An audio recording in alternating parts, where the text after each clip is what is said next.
2.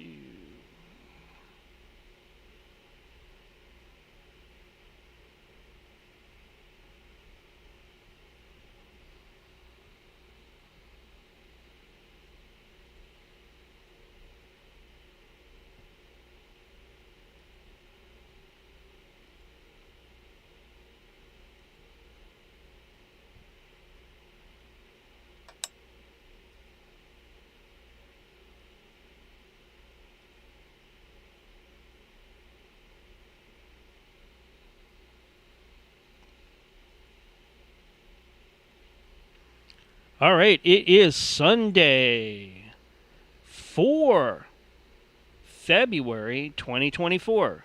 Getting set up for the Censorship Sucks Roundtable radio show. They'll be along just shortly, so sit back, relax, get everything together, and we will start up with a really good stream tonight. So hope you all had a good time today. More to come. All right? Be right back once I get the crew together.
All right, looks like the crew's coming up online here.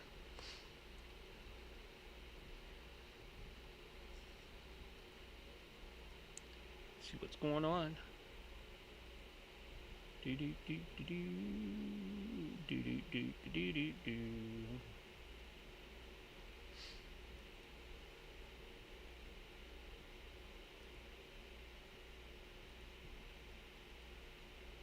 That's probably part of it. There we go.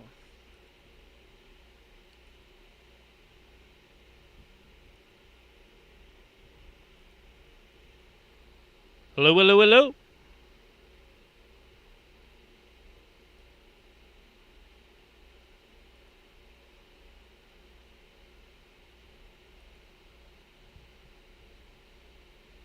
Hello, hello, hello.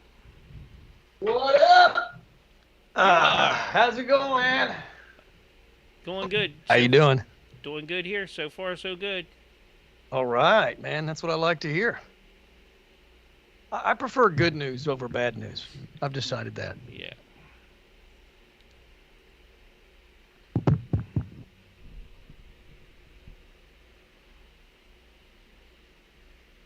There we go. We all set and ready to go. Where's CS? Oh, no, he should be along shortly. It's Sunday night. He sometimes doesn't come in right away like he does on Wednesday nights? Yeah. There he is. Hey, what up? Yeah, I thought I'd just restart my phone before we started in here. What's up, man? Not much. How you doing? Doing all right. We're back to raining for like 2 days straight again. And I'm not kidding, man. It was beautiful days for like 2 days straight. Perfect, man. No chemtrails, just blue skies like you used to see. And I was like, man, that's wonderful. Then like the third day, they started chemtrailing like heavy. And I was like, it's going to rain. It's going to rain, man. Because it was, and it's weird. Whenever it rains now in Tulsa's a pretty big city. It's not huge, but it's a city. It's not a town. And the whole city just rains. I can remember a day, even when I lived in like a small town, where you could have, 3/4 of the town would not be raining. Mm-hmm. It's like whenever it rains, it's a torrential downpour. I'm telling you, I'm convinced they are jacking with the weather, man, big time, because I don't even remember it raining this much during this time of the year. I thought it was April showers, not February, January and February showers. Yeah. I can't complain. It's been nice out here. Well, it's just doom and gloom, man. It's like the whole clouds covering the entire city. And out of the last, I don't know, week, it's been that way like 5 days. We had 2 really great days. Mm-hmm. It's just, I don't know, getting old, man. I like the overcast days, but it's like we have way more than I can recall. And maybe that's just some sort of a weird mental block I have that maybe, I'm gone too conspiratorial. I'm just telling you what I think, Maybe I am influenced by my conspiratorial ways, but but after a while, you read about it and they say they can do it and they pretty much are doing it. We know they are. Makes you wonder to what degree. And I think they're doing it a lot more than what we think. Yeah, it could be. Well, I mean, if I was an evil globalist, I'd be like, let's get them depressed. Let's get them down and out. Let's make it just like doom and gloom as much as we possibly can. Yeah. Again, I don't really see the chemtrails like you guys do, Which it may not be as much over there. Well, we've got one of the bases is right here in, I think it's Pratt, Oklahoma, where all the chemtrails are coming in.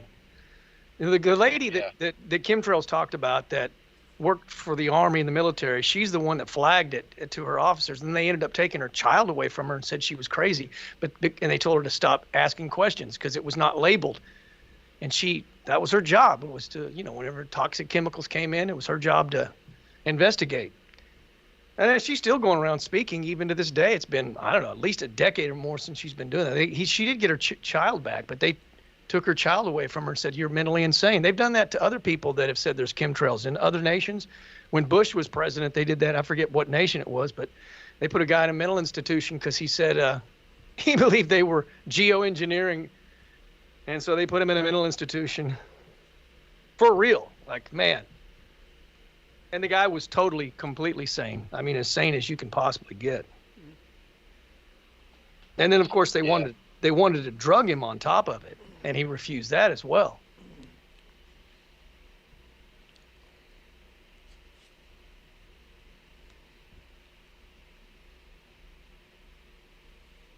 Don't trust those pharmaceutical drugs, man. Yeah, sorry, I'm distracted right now. I'm just I was talking to a friend today. He was talking about how, you know, he was telling a friend to get on those pharmaceutical antidepressant drugs. And I was like, I don't know if that's a good idea, man. You know. We are going to play Alex Jones, the goddamn video game. Oh yeah, let's play. Hey. Are you playing the Alex Jones game, man? Tadpole technology vaccine This that is weird depletes as fuck, testosterone man. and turns you into. There it is. Are you playing the video game? No. I just pulled up an article about it. Well, I thought it was an article, but it's an actual video. Well, hey, he's got a sequel coming, man. They're already working on it. That was funny, dude. There's one line in there like, I don't know, like birds aren't real or something. You know, just. Oh yeah. He says a lot of stupid things that he doesn't even believe. He was saying all kinds of weird conspiracy theories, like the world is flat. Alex Jones does not believe the world is flat. At least he says that he doesn't believe it over and over and over and over again. You know, in fact, he makes fun of his friend Eddie Bravo all the time because of it. Yeah, I watched a really funny video of that. After you told me about it. Oh yeah. I mean, it's an awesome game from what I've heard. I mean, everybody seems to love it, and that's what they're scared of. And did you see the mainstream media? They responded by being so serious about how dangerous the video game was. They were literally, and I was like going, dude, it's like the A-Team. Remember the A-Team back in the day? Yeah. With, what was the guy's name? The Hannibal. guy that was in Rocky. What was his name? Hannibal. Oh, Mr. T. Mr. T. Yeah, I mean, it was like PG violence. You know what I mean? People were dying all the time, but you wouldn't feel bad if your kid watched the A-Team. You know what I'm saying? And it's just because it's all a joke. The whole thing is a joke. It's tongue in cheek, and it's not like Grand Theft Auto where your kid gets to get a blowjob at the end of the game and is killing cops and everything else. You know what I'm saying? This is pretty tame. Well, this is tame. It's somebody wrote that thing in a day. It's not like, it's not somebody just. It's old mechanics. I mean that was like high tech back in like the 90s or 80s. Yeah, it's nostalgic, dude. It's a vintage type style of game, like a Donkey Kong or something like that. Or an older Mario or something. But for that it's great. I mean, it's like trending #1 as far as people are playing it. They're not just like into it like it's kind of cool. They're playing it. They like the game, which proves you don't have to have the greatest graphics and all that. I mean, well, it's just funny. I mean, got the reptilian Mark Zuckerberg. Bill Clinton playing the sax over there at Epstein Island. Oh man, I did not have sexual relations with my saxophone. That's a line out of it. That's funny. I think it is, yeah.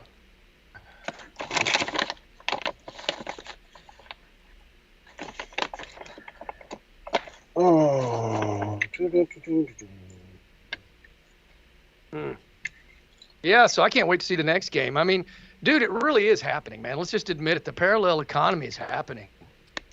And you got the 66 narcissistic Grammy Awards going on tonight, and it's going to suck so bad, dude. It's going to have the lowest ratings ever. It's going to have the lowest ratings ever. Because they just keep going in decline every year because they're completely narcissistic and out of touch, and nobody cares. Nobody cares about the Grammys. Every year it's a new low.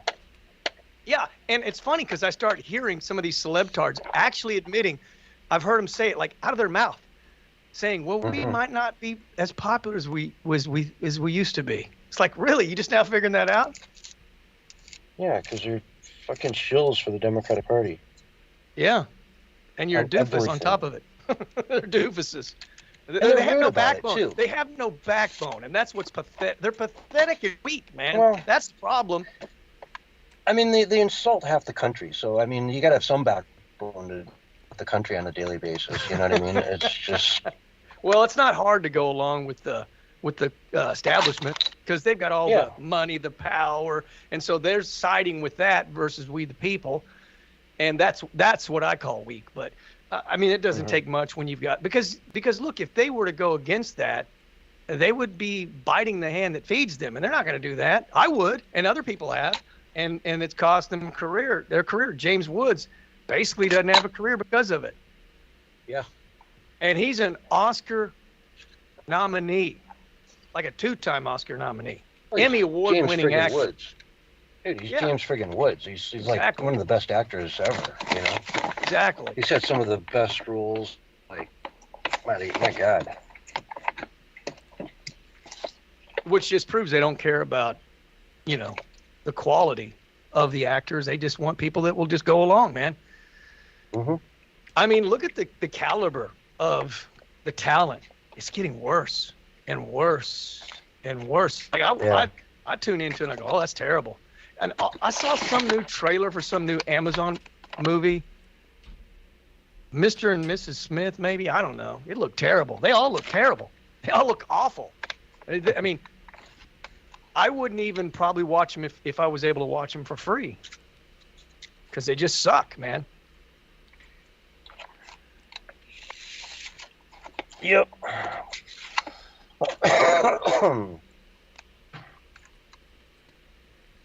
And I heard, I don't know for a fact, but I heard they ruined the Hunger Games. I haven't seen. I heard they ruined Lord of the Rings. Those are films I watched. I like the Hunger Games, man. I think I've seen all of them. I watched all the Divergent films. I watched a lot of films that they've ruined now. Lord of the Rings. I've watched all of those. Yeah. Matrix. They ruined Matrix 4 is like a C movie. Really? Well, look, when you compare it to Matrix 1, which was a masterpiece, man, it would be like if you went to the movies. I mean, it wasn't horrible. It was like a blockbuster movie, a $40-50 million, or maybe $80 or $90 million type of blockbuster film, and you'd leave the movie going, C plus, C minus. That would, there was just nothing good about it. Especially if you've never seen the other movies, you might go, oh, that was a great movie. But that's the brainwashed zombies for you. Mm-hmm. Oh, and I meant to say this early. Hey, Mark, how you doing? Doing good. How about you? I'm doing good. But I always want to kind of, when we come in and start, remind everyone that the show starts at the top of the hour. You're just listening to the pre-show. Yeah. And, so it might be dull for a little bit. Yeah, we come in a little early to make sure everyone's here and get our voices going and, just all that kind of beautiful stuff. When I start it up, I always say we're getting ready for the pre-show. Mm-hmm. Okay. I generally start ranting before the show, though. Oh, yeah. Yeah.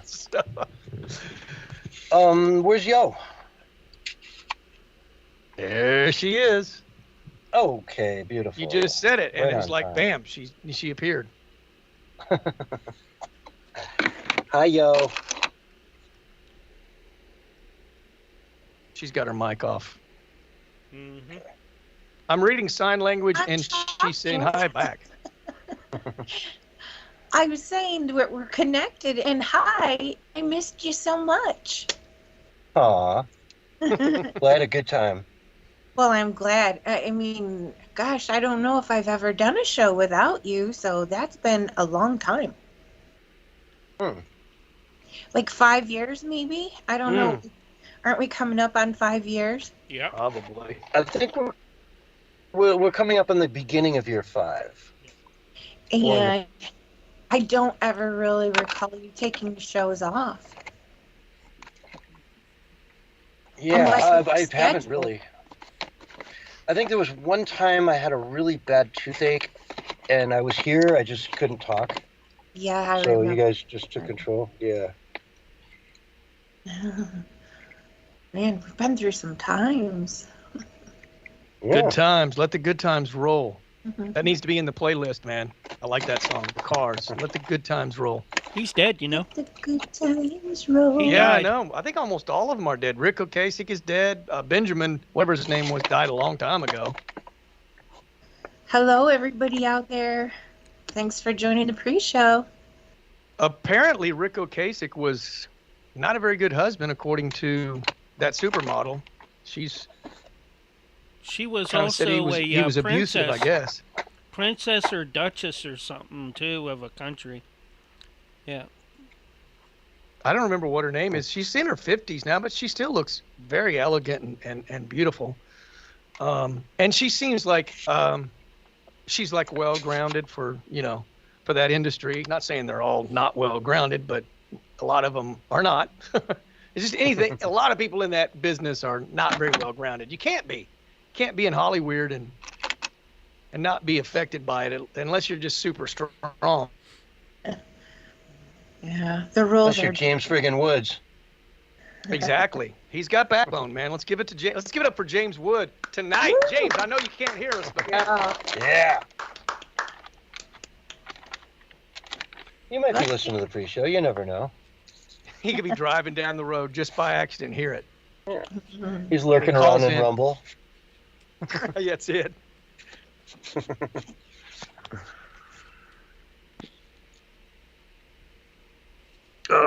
Is that Angus Young playing guitar up there? Angus Trump? Mm-hmm. Oh, I don't know. He looks like the AC/DC guitar player Trump does in that picture. I see. Yeah, I think you're right. But apparently Trump's Elvis, not Angus Young. Have you seen the meme that's been circulating that they're pumping out there that Trump pumped out? I'm not sure. I got Truth pulled up. I can look.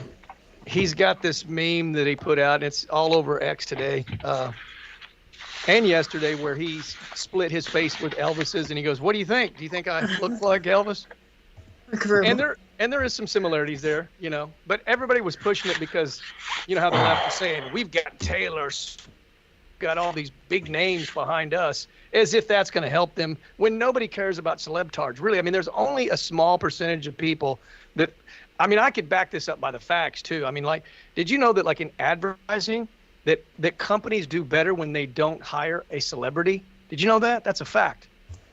And yet they put whatever Samuel Jackson out front, or I don't know, Brad Pitt or whoever. I know Samuel Jackson does a lot of commercials. That's what him. And they would be better off. That's why, what's her name from you remember her more than Samuel Jackson, the girl that did the progressive videos. Oh, by the way, I think she's like super progressive too. But, Flo? Huh? Flo? Is that her name, Flo? She wears the white pants. Yeah. Well, they do better when they just hire a regular person to sell their product, because I guess people trust normal people more than they do celebtards, unless of course you're selling like Gucci or something like that. Then you probably would listen to Kim Kardashian. Yeah, think of the Geico caveman, right? Exactly. He was And a who's nobody that guy? before they. Who's he? Yeah. Exactly. He was a nobody before he became super mega famous. Now he can't go anywhere without like the paparazzi, hunting him down like he's Brad Pitt. I can't seem to get into my Truth social. It's just the death ring, spinning. I have trouble with videos on X.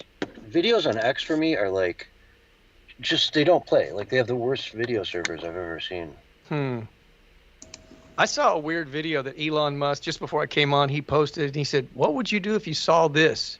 And it was like this massive storm with lightning lighting up. And then when it lit up, you could see the shadow of this giant dragon with his wings popping. I was like, whoa. I mean, I know it was Photoshop or something or After Effects, but still I was like, I'd be freaked out.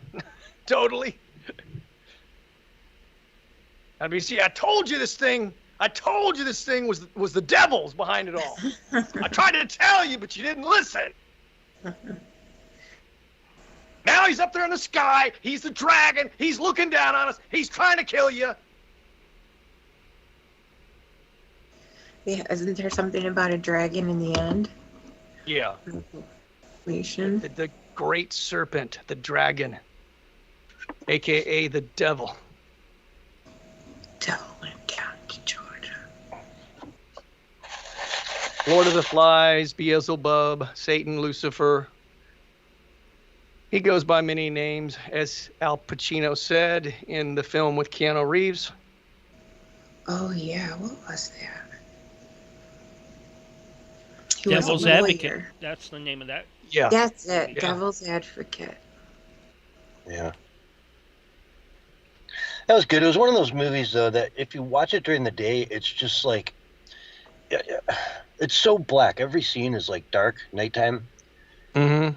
You know what I mean? Like, I tried watching it in the day once, and I couldn't. It was like I just had to come back at night, you know. Otherwise, you need like blackout sheets. Okay, yeah, it was dim. Yeah, because they do that, like with a lot of darker movies. They bleach the color sometimes, and they dim them and make them darker. It's like every scene's in a black room, and you're like, I can't, like, I don't know, I just can't watch this during the day because I have to watch in the day. I can remember the first time they did that in a film. It freaked me out because I mean, I understand it's a, what do you call it? It's a artistic, you know, there's a behind it.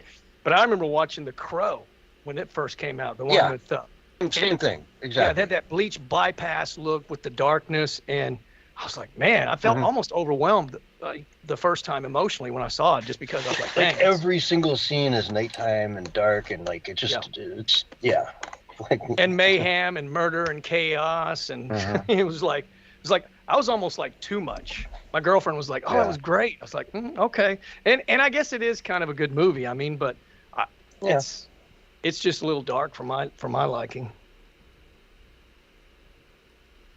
And then, of course, all the sequels from what I remember sucked. Okay. We're getting ready for kickoff here. Are we? Mm-hmm. You guys ready? Oh, yeah, dude. Are we ready? We always come prepared. Mark is always prepared. Yo is always prepared. CS is always prepared. And, yeah, I try to be. It's hard to prepare for this show in any way, really. It's a random show. Well, you know, if you do what we do, and you're just freaks like we are, and just research, you know. Well, then honestly, if you just go to my page sometime on Sunday and spend like an hour, you'll be caught up. You know what I mean? Exactly. Just go through my feed and read what I put up, because that's exactly where I get everything. So, you know, you won't be surprised. You'll know every article I'm talking about. And I mean, honestly, it's rare that I ever, mention an article that you hadn't heard of, yo. You know, because I'm one of those geeks. Yeah. A nerd like me. And now watch tonight. I'm going to be... No, I didn't hear that. I've been kind of numb to the... I don't know. There's like just so much going on. I feel overstimulated. I wish something would really go on, though. You know, like we keep discovering things, but I want some accountability. Mm-hmm. And do I ever. And I'm tired of the normalcy bias, too. These people just living like, you know, no clue. They're so numb. They don't even know that their very rights are being threatened from them. Just drives me nuts. It's like, wake up, man. I mean, it's going to take a jolt, unfortunately. These people living in the normalcy bias, they don't get it. They don't get it at all. But, hey, man, all over the world, and they don't even know. They don't even know that all over the world farmers are protesting in like 7 or 8 countries now. They just like declared victory in France. Well, that's good. Yeah, they got what they wanted. I mean, it's going to come to America too. That's been another frustrating thing. It's like, why is, all the peaceful resistance happening in other countries, but not in America? Why are we just letting them bully us? Why are we just, maybe J6, because we're afraid they they're haven't going to come set for us our up. farmers. They haven't come for our farmers the way they have the European farmers, Not and quite. if they ever decide to, it'll be every bit as big a deal. Well, that's just it. They're going to push too far at some point. I just hope. I'm like you. I'm ready for them to do that. Just go for it, man. Show us what you got. Show us your hand. Might as well drop it out there now. They know once they do that, they will quickly lose. The problem is too is like in Europe, in France, all the French farmers go to Paris and clog it up, right? In Germany, they go to Berlin. In America, they'll end up in like Topeka or, like. Everyone on the left will be like, who cares? Like, they're blocking traffic in Topeka, who cares? Right. Oh, and by the way, man, the leftist cities are just going downhill, just like we predicted. Exactly like we predicted. I saw a statistic the other day where if you took away, they're all liberal cities like Portland, D.C., L.A., New York City, those like Detroit. Those cities have the most gun violence and they have the strictest gun laws, and we're like third in the world for gun violence. But if you take those 5 cities out, we're like 189th. So it's leftist policies that's leading to the violence. That's what the numbers show. I just tagged everybody for the show. You know what? I just tagged everyone for the show. Cool. Cool. I better get some tea. Got 3 minutes, Barry.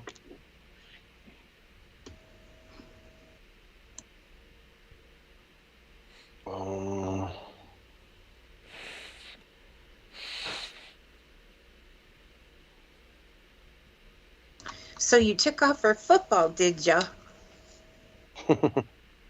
And then you didn't work out, huh? You said you were voting for the Lions. Well, it did because they were there. They made it to, they made it that far, so that worked out. Yeah. It's just shit. I've been following them for my whole life, and they finally made it to some significant point. But yeah. Good news is I get to be on the radio next week. Well, we did miss you. But Barry did a great job. Yeah, I listened to it the next night. He's very capable.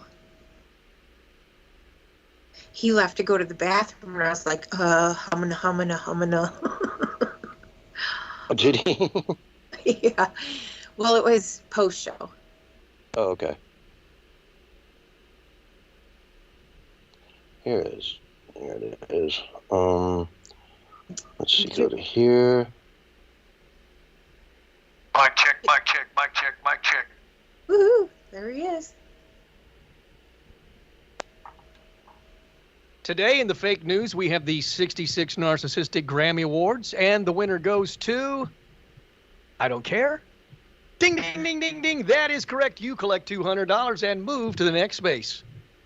My favorite part about those shows is always reading about the tanking, record low ratings. I can't wait, man. I feel like this one's going to be even like their worst yet.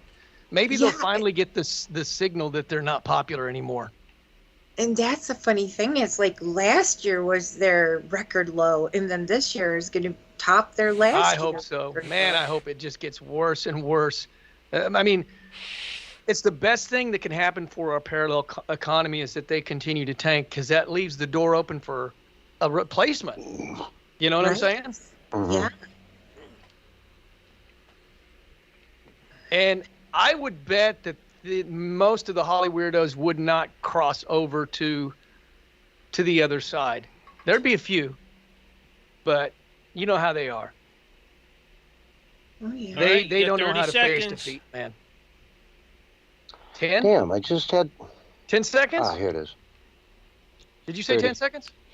Oh, 30 He always seconds. says 30.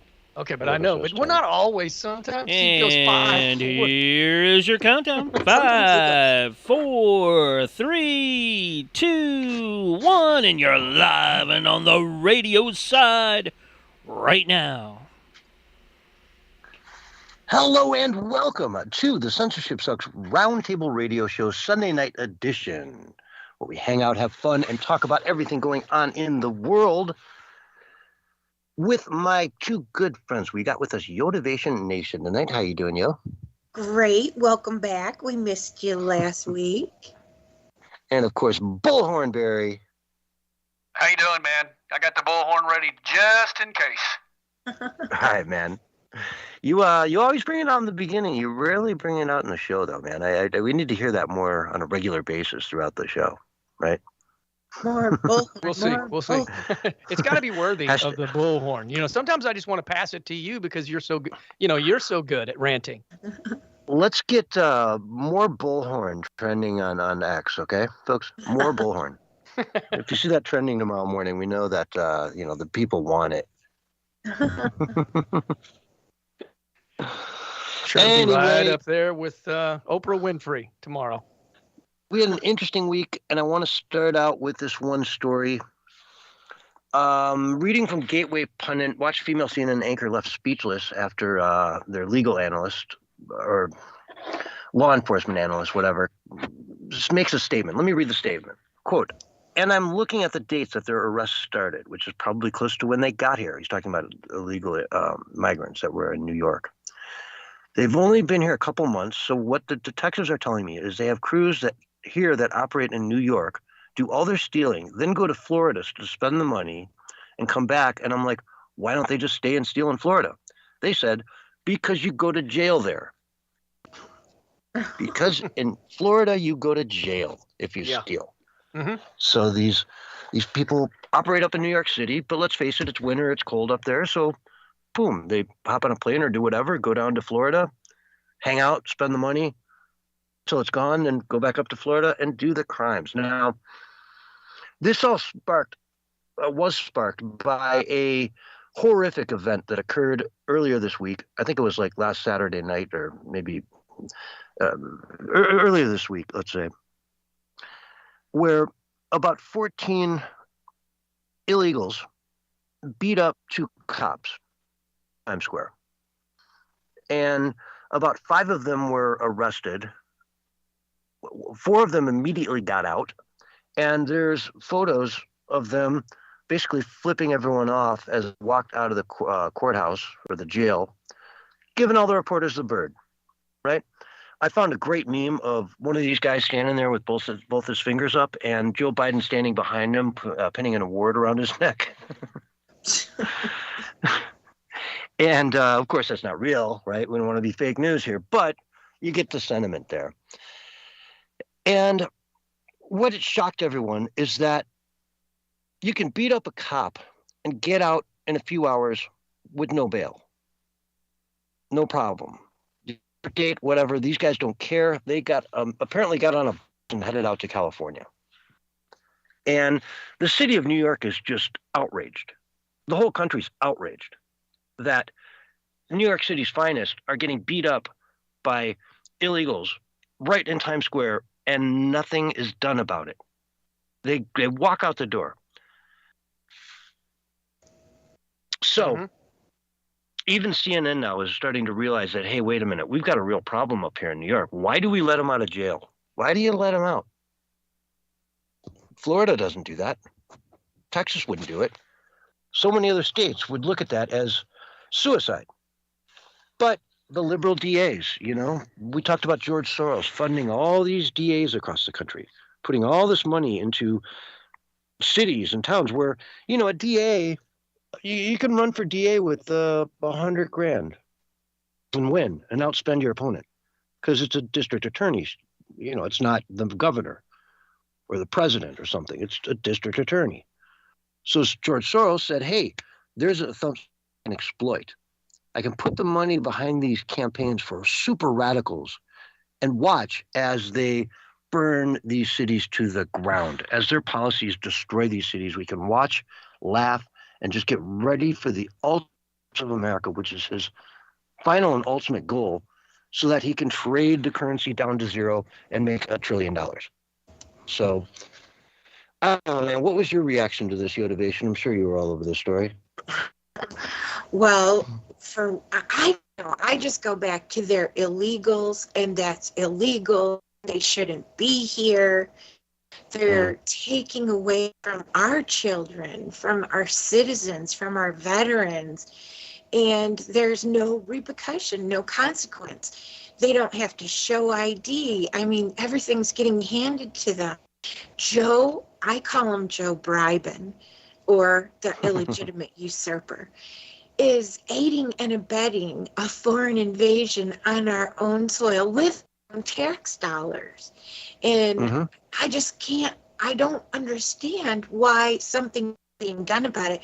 We see the numbers of the illegals that are coming here, and it used to be down in the 100,000s, the low hundreds, and now we're up into the millions and millions and millions.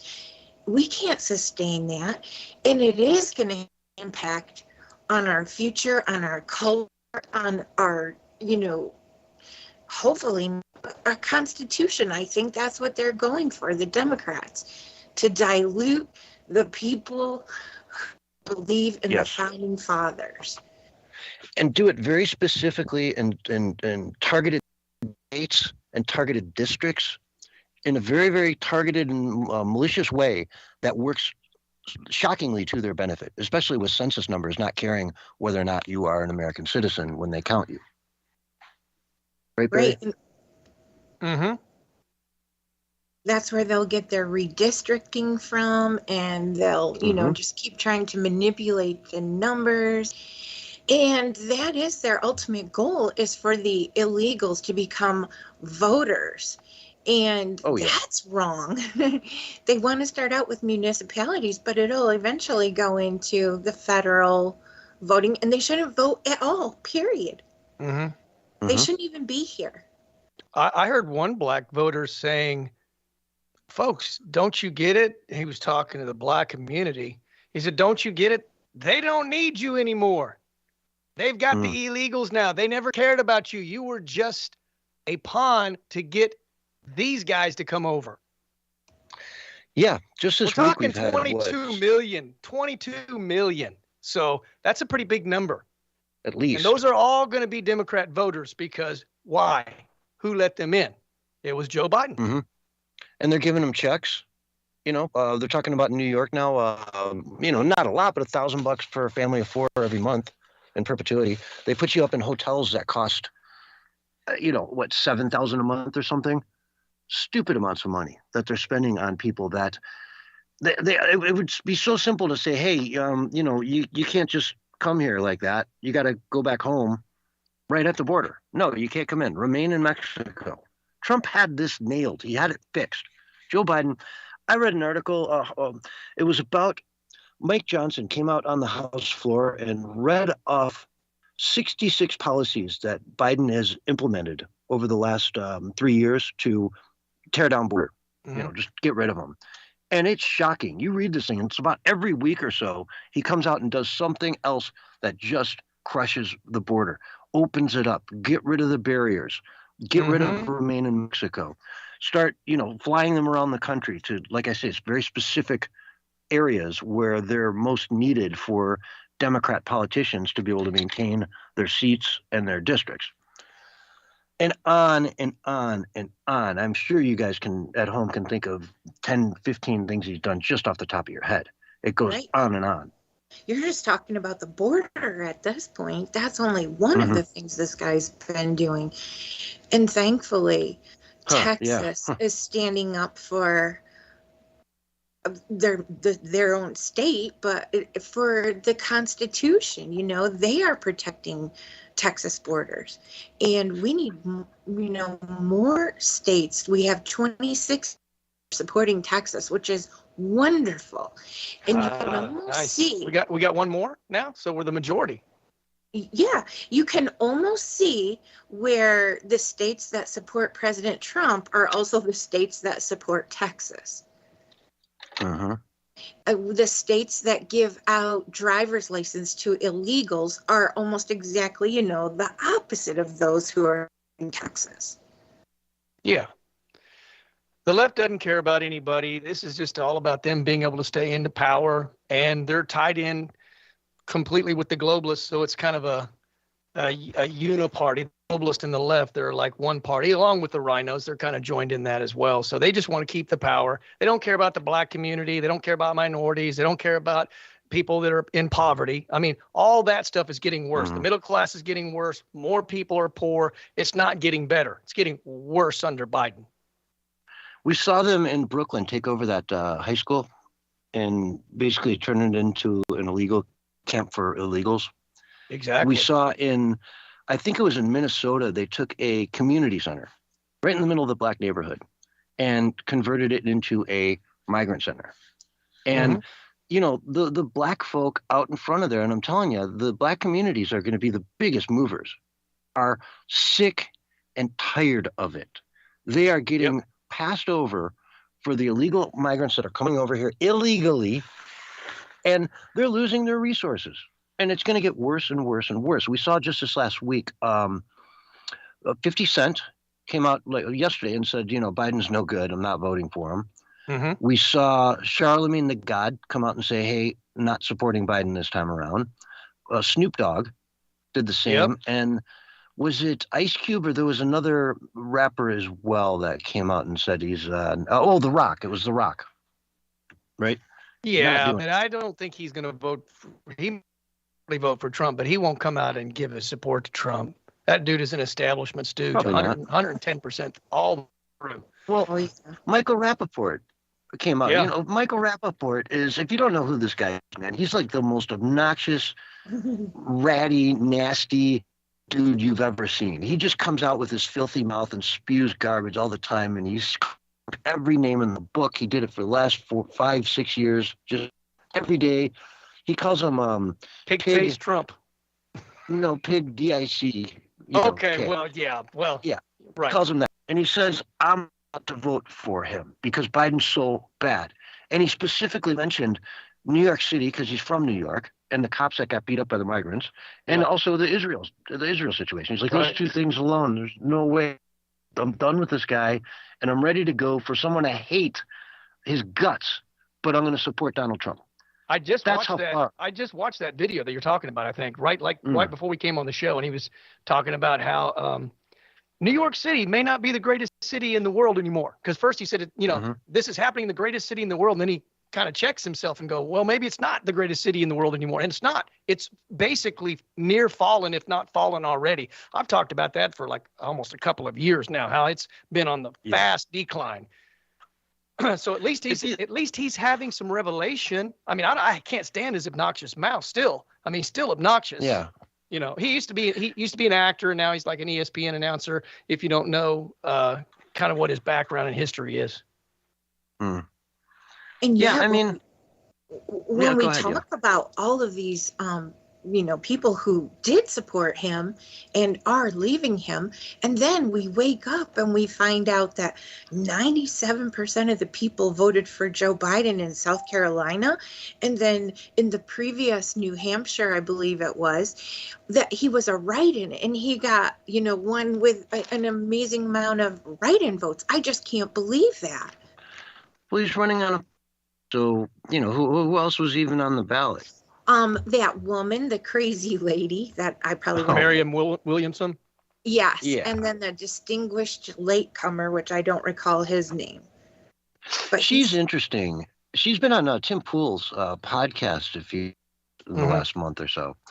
And she's really, like, when you present her with facts and she didn't know, she goes, oh, wow, I didn't know that. Wow. You know what I mean? Like he was, they were talking about the whole Don't Say Gay bill down in Florida. And she's like, well, they don't have porn in schools. And Tim Pool pulled out his little book and started showing her and said, hey, take a look through this. And she just was like, whoa, that's some bad stuff. That should not be in schools. And don't you think So- though that says something about her character though? The fact that she wouldn't even double check. She just totally trusted the left when they said, no, that's not happening. Well, I mean, something that serious of an accusation, she should have gone and looked it up for herself and done the fact checking But she doesn't herself. have to.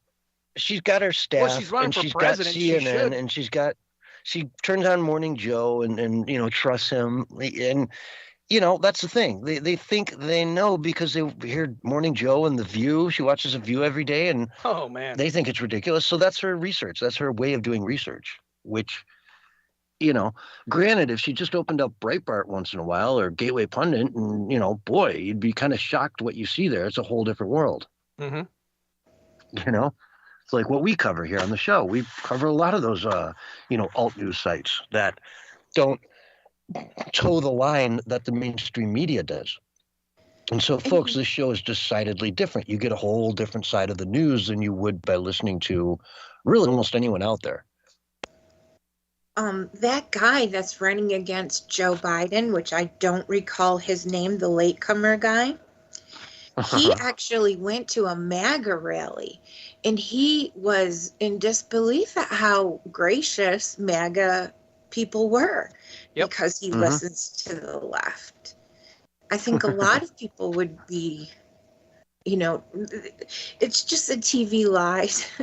By this point, if people don't understand that, we're in big trouble. Yeah, if you don't take anything away from what Trump said when he was the president, at least take away the fact that he said, you're fake news. Because that's what they all are, including Fox. I mean, there may be one or two there on Fox that still occasionally tell the truth, but they're only allowed to go so deep. Yeah. I had a friend of mine who was saying, hey, football season's over. I'm thinking about getting rid of my satellite. Like, my satellite TV, I don't really use it for much of anything other than the football coverage I get. Mm-hmm. And it's a lot of money, and I don't know if I need it. And I sat him down for about 5 minutes, and by the time I was done, he couldn't wait to get home and cancel it.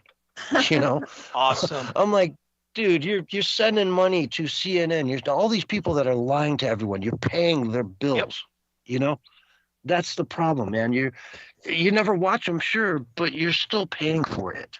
They get a cut out of every check you send in there, and they don't deserve it. Why would you be paying for that? Mm-hmm. I think I got a little passionate about it, but yeah. I'll give you the bullhorn if you want it, man. I think people are starting to pick up on that too, because you see some of these media establishments, they have to let go of 100 people, and this is becoming a common thing where I don't remember which one it was. This past week, they had to let 100 people go. There's tons of them. Time Magazine, Los Angeles Times, I want to say New York Times as well. I mean, it just goes down the board. There's a lot of people laying off news reporters, Washington Bureau news reporters in an election year. At the beginning of an election year, they're laying people off. That is unheard of. Yep. This is their golden time. This is when they make all their money. You got it, man. I think people are checking out of that system, which is fantastic. That's exactly what we have to do. Exactly. Yeah. Yeah, it's something and if you to get celebrate. your news off the internet, you get your news off the internet, why not poke around? Why not go look at Gateway Pundit or Just the News? Just the News is a phenomenal website. John Solomon runs it, and they cover things. They break more stories than anybody out there, especially on the conservative side. And justthenews.com, folks, go check it out. It's an alternative to what you're seeing every day, and it is spot on, fabulous reporting on important issues that will blow your mind. It'll just blow your mind what's going on out there, Yeah. They Check were out on Liberty I've never Daily heard as of. well. Liberty Daily. It's a kind of like a Drudge clone. What Drudge used to be, the Liberty Daily is now. Even looks like the Drudge report. Heck, InfoWars. Good old InfoWars. It's been around for like my entire life.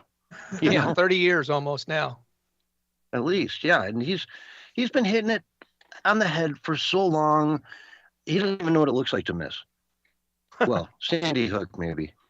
Well, yeah. But other than that, Well, he didn't miss. He just he messed up by apologizing. He shouldn't have apologized.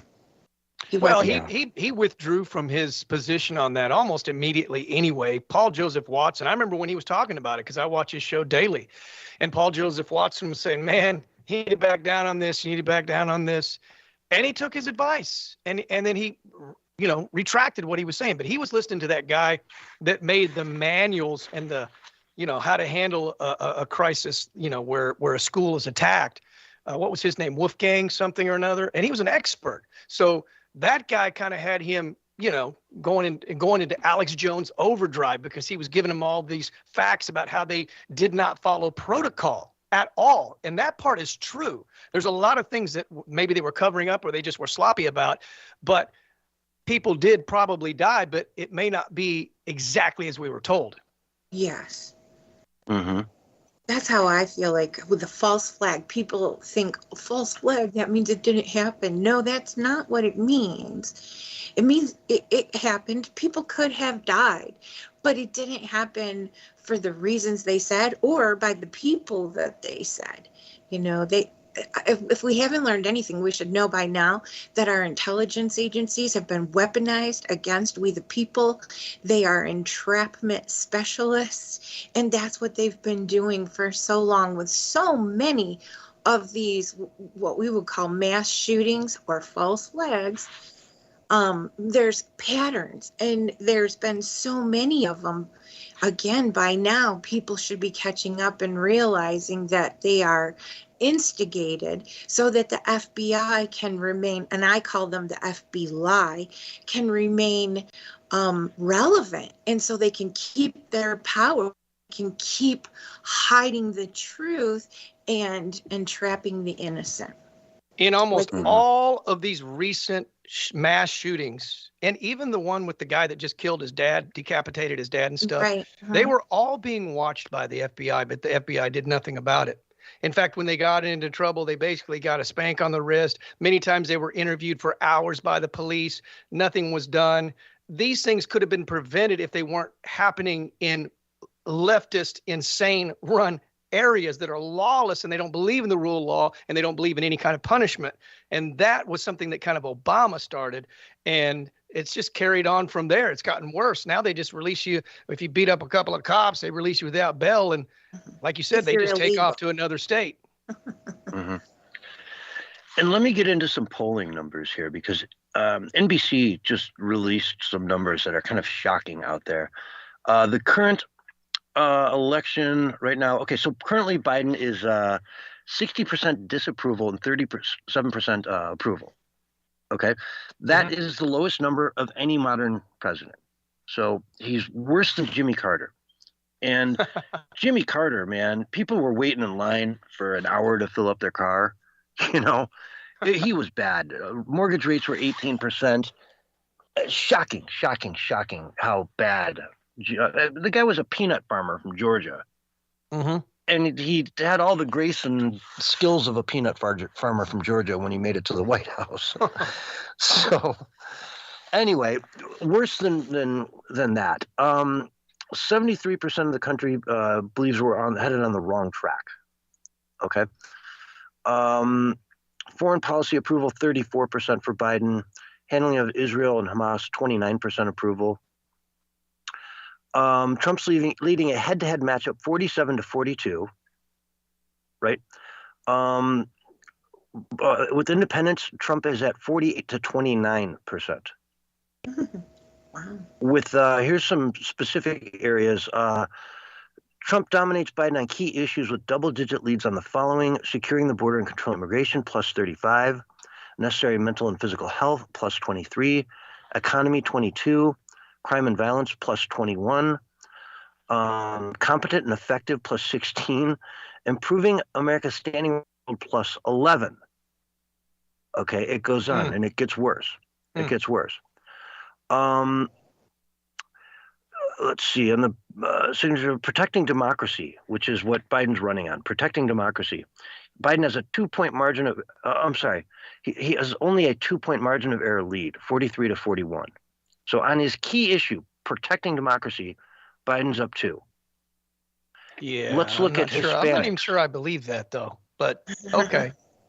With Latino voters, Trump 42, Biden 41. 18 to 34-year-olds, 42-42. Mm-hmm. Wow. I mean, now let's take a look at the black vote. Utterly shocking in an NBC poll, Trump leads among Hispanic voters over the rutabaga by 1. I'm reading from Larry Schwartz here on X. Trump lost blacks by 84, right? Now he trails by 59. So he's picked up 25 points among the black community. Oh, yeah, and that's going to just grow between now and then. It's skyrocketing. Right now, the momentum there, man, once it gets to a certain point, it rolls over, man. It rolls over on you. Because Trump asked a really good question in 2016. What do you have to lose? Why not vote for me? What have they ever done for you? What do you have to lose? Nothing. So, I don't know. That's kind of the summary of the NBC polls. And I find that shocking. Motivation, is this only going to get worse? Or, I mean, when Biden gets out there and campaigns, well, okay, before I even hand you that ball, next week is the Super Bowl. And it's always been a tradition for the president of the United States to go on to whatever channel's hosting it for 10 minutes or so before the Super Bowl. Yep. Biggest audience in the world, 100 million people watching it. And he gets, 10 minutes free airtime in front of 100 million people. Biden didn't do it last year because Fox News hosted it. And he said, I don't do anything with Fox. Okay, fair enough. Not doing it this year again when I think So why would he? Well, he and they wanted to cut it down to 3-4 minutes, and he still said, no, I can't do it. Because the crowd will probably chant, "Let's go, Brandon, FJB." And he can't last 10 minutes.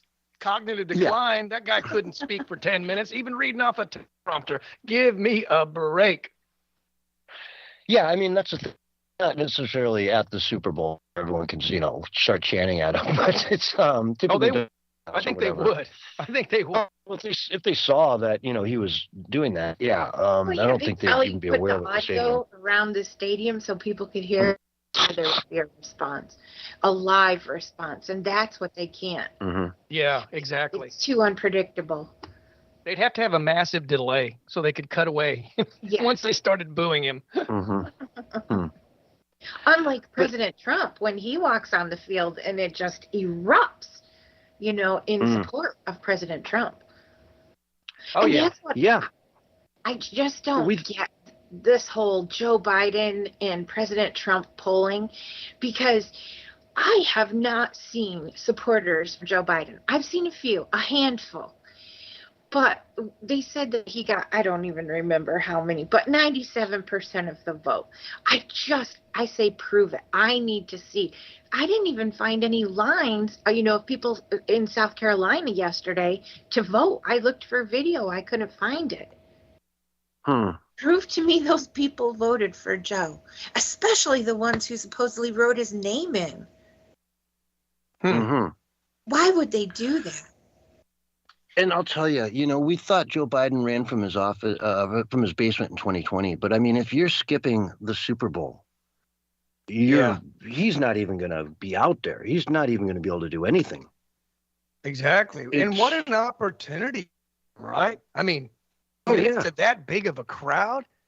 I mean, it's not like he's doing some press release where people kind of choose to either listen to him or not. I mean, he's got 100 million people tuned in all around the world. Yeah, it's pretty incredible stuff. And hey, I want to take a second and just change the subject for 2 seconds here. Brent Hamachek, a good friend of the show, he comes on, he's a co-host here, he comes on every month, is releasing a book very soon. Dissidently Speaking is the name of it. DissidentlySpeaking.com is the website you can go to pre-order it. They're running a special pre-order, 99 cents through Amazon. So, they're really pushing that, and I just want to make sure to mention that a couple times during the show. Biden is in big trouble, and he's every day. Hispanics, he's losing to Trump because of the way he's handling illegal immigration, and the black vote is next. They are. I saw some mainstream media left-wing alphabet, channel was interviewing these black guys in a And they were like, man, we had money under Trump. We don't have it now. Everything sucks now. We want Trump. Mm-hmm. And the guy was like shocked. You know, the anchor or whatever, shocked. Can this be? But it's pretty obvious, man. Open your eyes and look around. You know, Right. they say Kamala Harris is traumatized when she watches Fox News. It really gets under her skin, and she can't believe how mean these people are to her, how much they don't like her. Well, look in the mirror, lady. Look in the mirror. You suck. You're our border czar. What have you done? Oh, well, I'm going to go stop global warming so that, you know, they don't have to flee for the rising seas in Central America and have to take refuge here in America. Like, what? What? Like, that's how you're going to solve the open border is stop global warming? It's just a joke, man. Did you see that James O'Keefe of O'Keefe Media Group did another undercover video, and he got a White House staffer, you know, somebody that was pretty high up, and he Cybersecurity guy, yeah. Yeah, that they wanted her off the ticket, but how do you take the first female? I call her a diversity hire, and she's definitely not, to me, a legitimate vice president.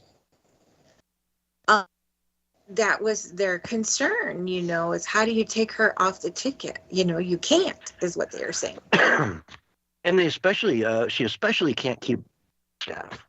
And I think that's because, you know, they hire black people to come in there, and she's like, oh, I'm black too. And they're like, why? You ain't black. What? You know what? You're Indian or something, aren't you? You're Indian.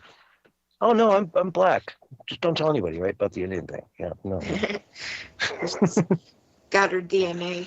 I tell you what shocked me about that little interview was how, you know, liberal leftist women, you know, admit I'm attracted to conservative masculine men, and I hate that fact, they say, and so they just ignore them and they, you know, date the soy boys and so forth. Well, it does seem like the gay left people have a penchant for conservative gay people, because that's exactly how he posed, was as a, you know, I think a conservative gay guy. That's how he got that date is, well, he poses as a gay guy. He certainly doesn't look liberal. Yeah. And the glasses. Well, yeah, no, that's how he's getting these little meetings, is he's posing, you know, as a gay guy and another gay guy, and they hook up to have lunch, you know, see where it goes from there. Impress them. Shocking, though. Yeah. I mean, shocking that you're a cybersecurity expert and you don't know who James O'Keefe is. How? Even after he took his glasses off and told them. And the glasses were just a camera, you know. It's like one of those big, you know, those glasses that have a camera on the side. It's like pretty obvious. And this should tell you a lot about national security coming from the left. We have, I mean, the fact that this guy would just talk as much as he did to some complete and total stranger. I mean, he should be immediately fired. Now, if he was under a Trump administration, he'd be fired, because he's talking about things that are completely off topic, that you're not supposed to talk about. Yeah, and it makes you wonder, was this sort of a plant? Did they know it was James O'Keefe and they went out and told him all this stuff because it makes, you know, like, you know, making everyone think that, yeah, there's no way Joe Biden's going to step down and there's no way Kamala's going to step down and yada, yada, and they're definitely going to be 1,000% the ticket, you know. Is that just misinformation? And they thought the best way to get it out would be to, you know, quote unquote, get caught telling it to James O'Keefe undercover. That's the worst part about today. You never know. It's like spy and double agent, you know, it's always trying to decipher what the heck. It's never the surface story, though. That's probably always everything true. Could potentially be a psyop of some kind. Yeah. Well, I mean, is that anything new, though? You know, really, when you think about it, we just didn't live through some of these periods. But, I mean, after the war, we had the whole JFK thing. You know what I mean? They literally killed the most popular president in our American history. And they just got away with it. Yep, and got away with it. And I'm sure, you know, they got their guy in place, and, you know, whatever he was trying to do to stop the Fed or whatever was ended.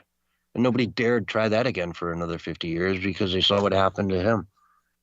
You know, except for Ron Paul, of course. Ron Paul doesn't care. Exactly. Did you hear President Trump? He was talking about when picking a vice president that he has to think about them replacing him and being a president. And I was like, oh my gosh, I hate hearing him talk that way. Yeah. But we have to be prepared if that does happen. And I'm glad President Trump, obviously, he's always forward thinking and he has that in mind. In Yotivation, in a text message earlier, you were talking about that Democratic group that is kind of behind the scenes controlling all the narratives to keep Trump out of power and to keep, if he does get power, to take it all away. What's the name of that group again? Indivisible.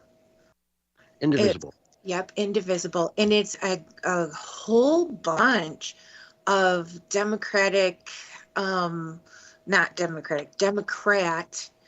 organizations that have all joined together, a grassroots movement across the entire nation in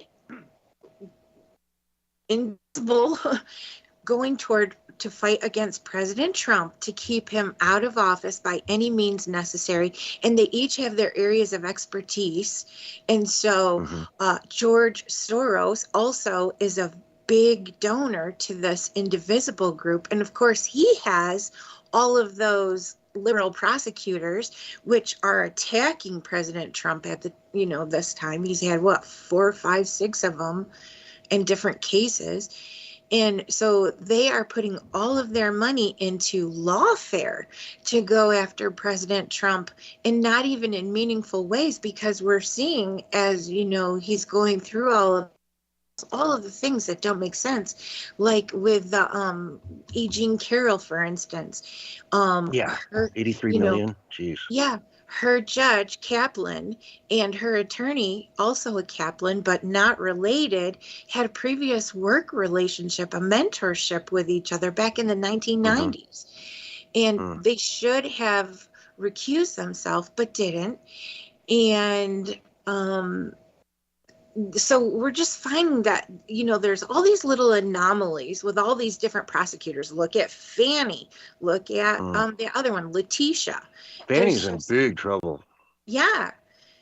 And that's another good thing that's happening right now, is everything's being exposed, and it's getting turned back around on these people who have been relentlessly attacking President Trump in the name of that group, Indivisible. And they even took credit for the 2 hearsay impeachment witch hunt trials all the way back in 2017. So they've been after him. And also that Reid Hoffman, he is a big donor to this Indivisible. And that Reid Hoffman is one who funded that E. Jean Carroll case. And he also... And he's an Epstein Island guy, isn't he? Yeah, visited Epstein Island. He had plans to stay at the New York mansion. And he is also the co-founder of LinkedIn. So you're finding that all of these big, powerful people, that Reid Hoffman, he's a name that goes way back, just like Soros and just like Hillary. And so now we have names. I hope that something will be done about it. They keep printing all of these things. Remember, even after the Russia collusion delusion hoax, the New York Times put out this huge article saying, yeah, we did it. This is how we did it. This is why we did it. We have all of this stuff in writing. Why is they fortified the election? Yeah. Fortified the election. Exactly right. Their insurance policies. The Zuckerberg drop boxes. And we saw the videos. We saw people going up and dropping stacks and stacks of ballots in there. We saw it. Absolutely. About 2,000 mules. Dinesh D'Souza put 2,000 mules, which was a complete red-handed, we got you. You're guilty. Look at you. You're guilty, guilty, guilty. And nothing came of it. Instead, they go after Trump. They go after Donald Trump, try to take him out. It's just a sham. It's a scam. It's a shame. It is a lot of things I can't say on the radio. But it's an insult to our intelligence. They keep saying there's no evidence. It's a slap in the face. Yeah, it clearly is. To our entire nation. And then Biden has the right, the the gall to stand up there and call us all MAGA extremists and, the MAGA wing and horrible, horrible people, a basket of deplorables, you name it. They have no respect for anybody that is opposing them in the political arena. None. And they spit in your face and tell you it's raining. They don't get me started. We're kind of running out of time here. Break. We got to go to commercial, folks. We'll be right back after this.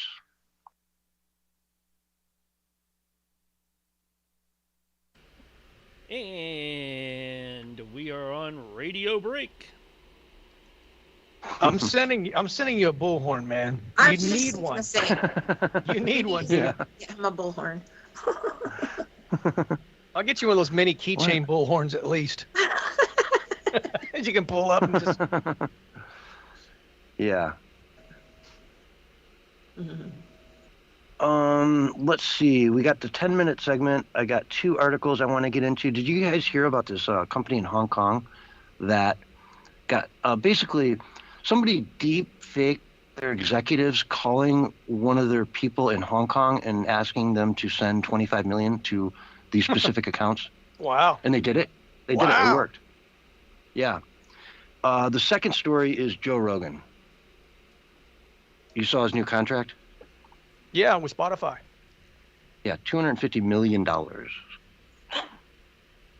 And it's not solely with Spotify, right? He'll be on other. I would have to, while we're talking, pull up the details. Actually, I'll do it right now.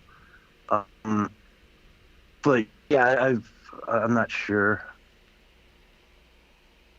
Jones, 8 cents, blah, That blah, sounds blah. exclusive to me. Yeah, it sounds like an exclusive. Yeah, it sounds very exclusive. Yeah. Like you probably can't even listen to other platforms. I don't know. He's pretty strict about his contract. No. The last one was Across really strict. several. I mean, No, it says across several podcast platforms, including in video format on YouTube. Under his previous deal, the show was exclusive to Spotify. Wow. It's emblematic of shifting economics and podcasts. Advertising spending since Rogan's last deal, Spotify work revised the terms of its deal so they were distributed to several forms to maximize their audience and ad sales rather than requiring exclusivity. So, yeah, and those clips get out there anyway, right? Oh, yeah. You might as well, you might get behind that. mm-hmm. Because as big as Spotify is, it's nowhere near as big as YouTube. I mean, I've never used it.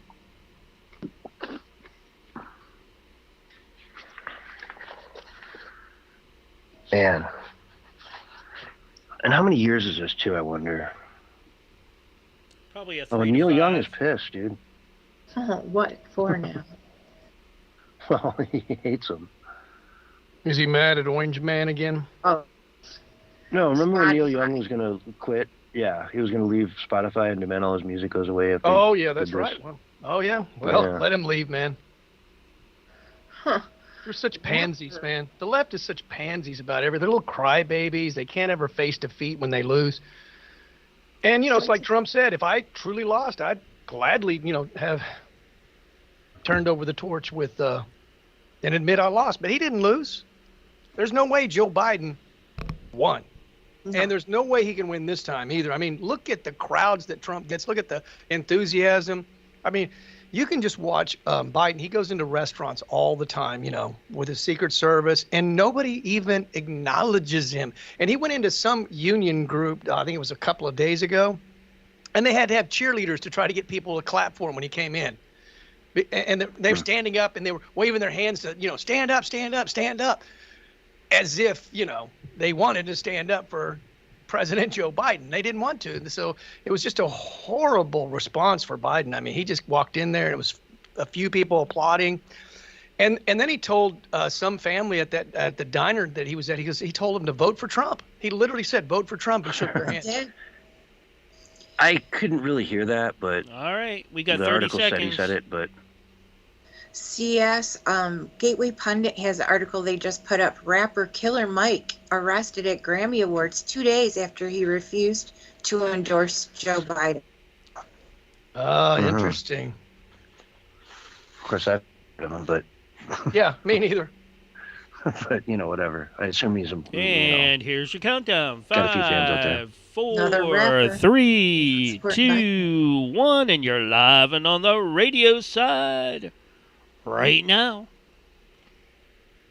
Welcome back to the Censorship Sucks Roundtable Radio Show, where we are having a good old time here covering everything that's been going on out in the world here. And have you guys heard about Joe Rogan's new contract? Back, what was it? Back in 2020, he did a deal for $100 million, and we were like, "What? $100 million? That's like crazy amounts of money."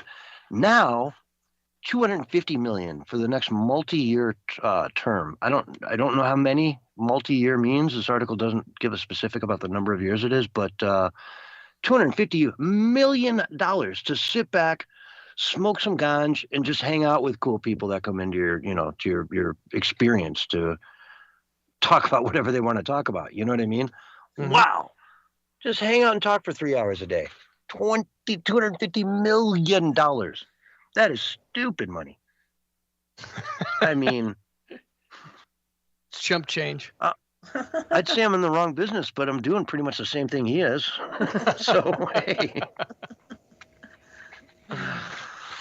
Yeah, so if anybody, Spotify, if you're listening, I will sign a deal for a fraction. I mean, 1%. I'll work twice as hard for 1% of that. Okay? Done deal. Sign on the dotted line, my friend. We got you covered. I will sign so fast your head will spin. But yeah, it's kind of incredible what he can do. And he's a great conversationalist. He's not like highly educated kind of guy like a Jordan Peterson. He's more of just an average Joe who learns things every day. You go out there and you tell him something. If he doesn't know it, he's like, "Oh wow, I didn't know that." And there's stuff he doesn't know, and it's it's interesting to see how he's open to not only learning but to taking in that and growing with it. He was a hardcore Democrat for most of his life. And he was just talking this last week about how the Democratic Party left him, how he hasn't changed his views, but California, he loved it until he just can't do it anymore. Yeah, and he's got that sort of childlike amusement to him that's very appealing. He's like, "Did you see this guy? He lived in the Amazon forest for 30 years and he had zero contact with anybody." And, he's just like so into like just things that are intriguing, which, that's interesting. And he's another one like Tucker who has really interesting people that he interviews. Yeah, by the way, he might be interviewing Putin because he's been cited in Russia. He's in Russia right now. Exactly. And so a lot of people are, and he did want to interview Putin, but someone in DC called him and said, "Hey man, are you thinking about interviewing Putin?" And he was like, "How would you know that?" And he goes, "Well, we basically hacked into your phone."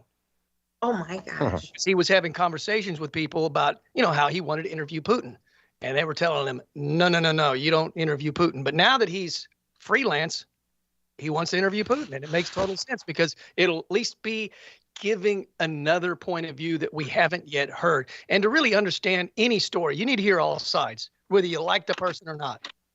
Oh, yeah. Never mind that they hacked his phone. Yeah, he was really upset about that.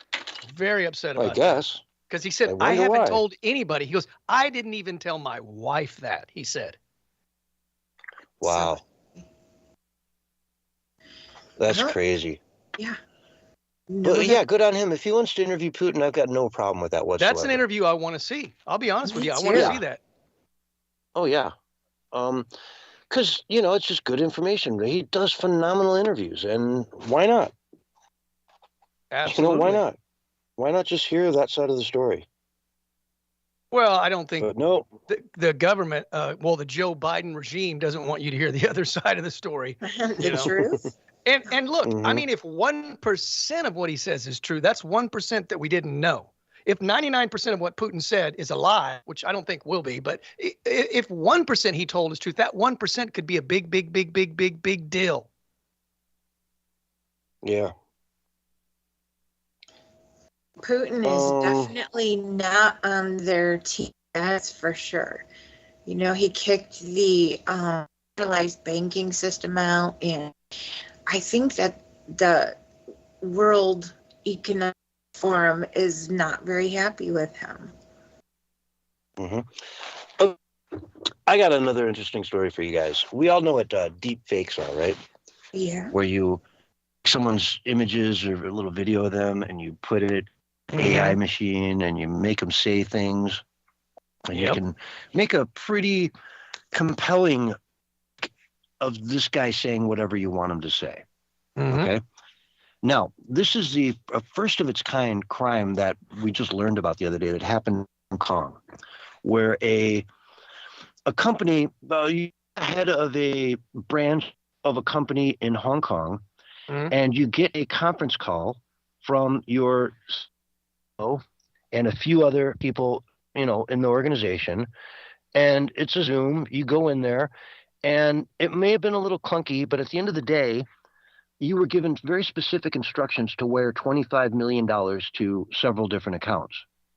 Okay, so you go, all right, I just got straight up, told to do this by my boss, the CFO. So you start putting the wires out. And then a couple days later, after he sends them, he calls back and says, hey, did you get those wires? Everything go fine? And they say, what wires? We don't know what you're talking about. Well, on the Zoom call the other day, you told me to wire 25 million to X, Y, and Z accounts. No, I didn't. Well, yeah, you did. No, I didn't. Uh-oh. What are you talking about? We've got a problem. Let's get security. Let's get our lawyers in here. Let's find out what's going on here, because I sat there and watched you tell me to do this. And it was just all deep fake. They put together, like I say, it was a little clunky.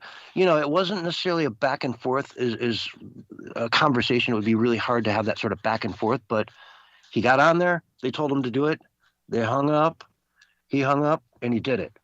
And now a first of its kind, like, I don't even know what you call this. It's just total deception. It's fraud. It's fraud.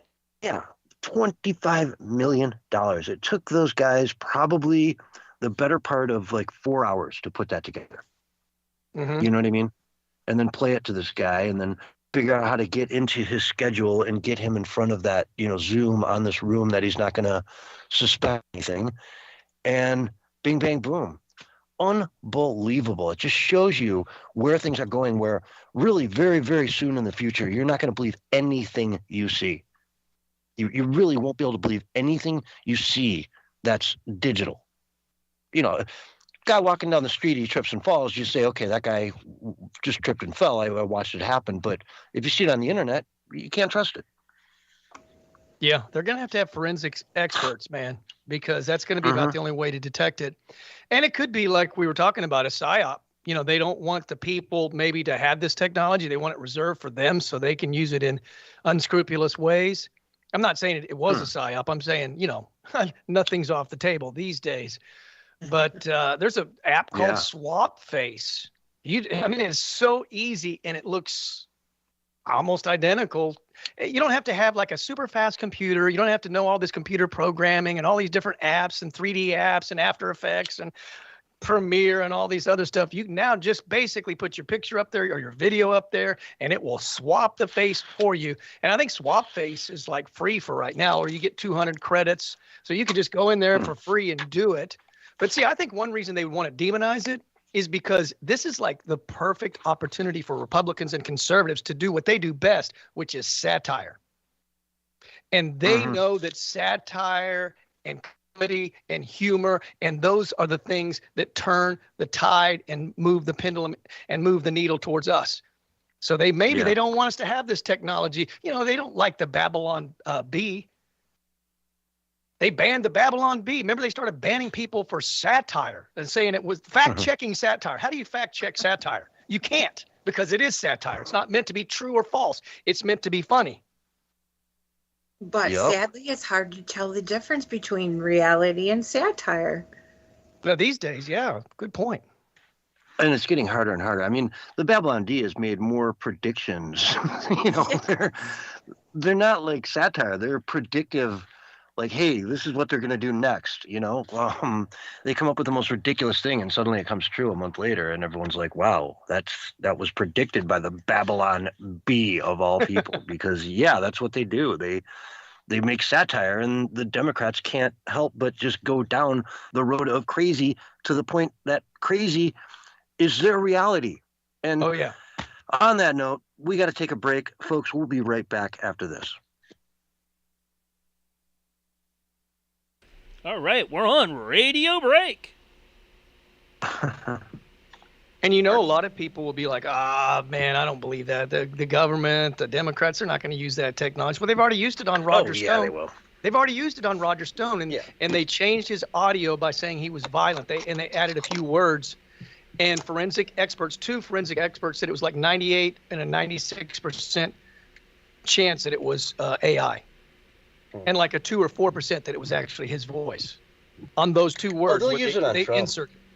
Oh, yeah. They're going to use it on Trump. Just wait. This next election, guarantee it. Oh, yeah. They keep saying that Trump said he called, the military losers and stuff, but it was actually Joe Biden. And we actually have the videotape of, I remember posting it on social media where he called all the military a bunch of stupid a-holes or something like that. I can't remember the exact phrase. It was very demeaning. Very, very demeaning. Degrading. And apparently he told them to clap. I think he said, "Clap, you dumb something or another." Sons of bitches, probably. Oh, yeah. I remember that one, yeah. Yeah.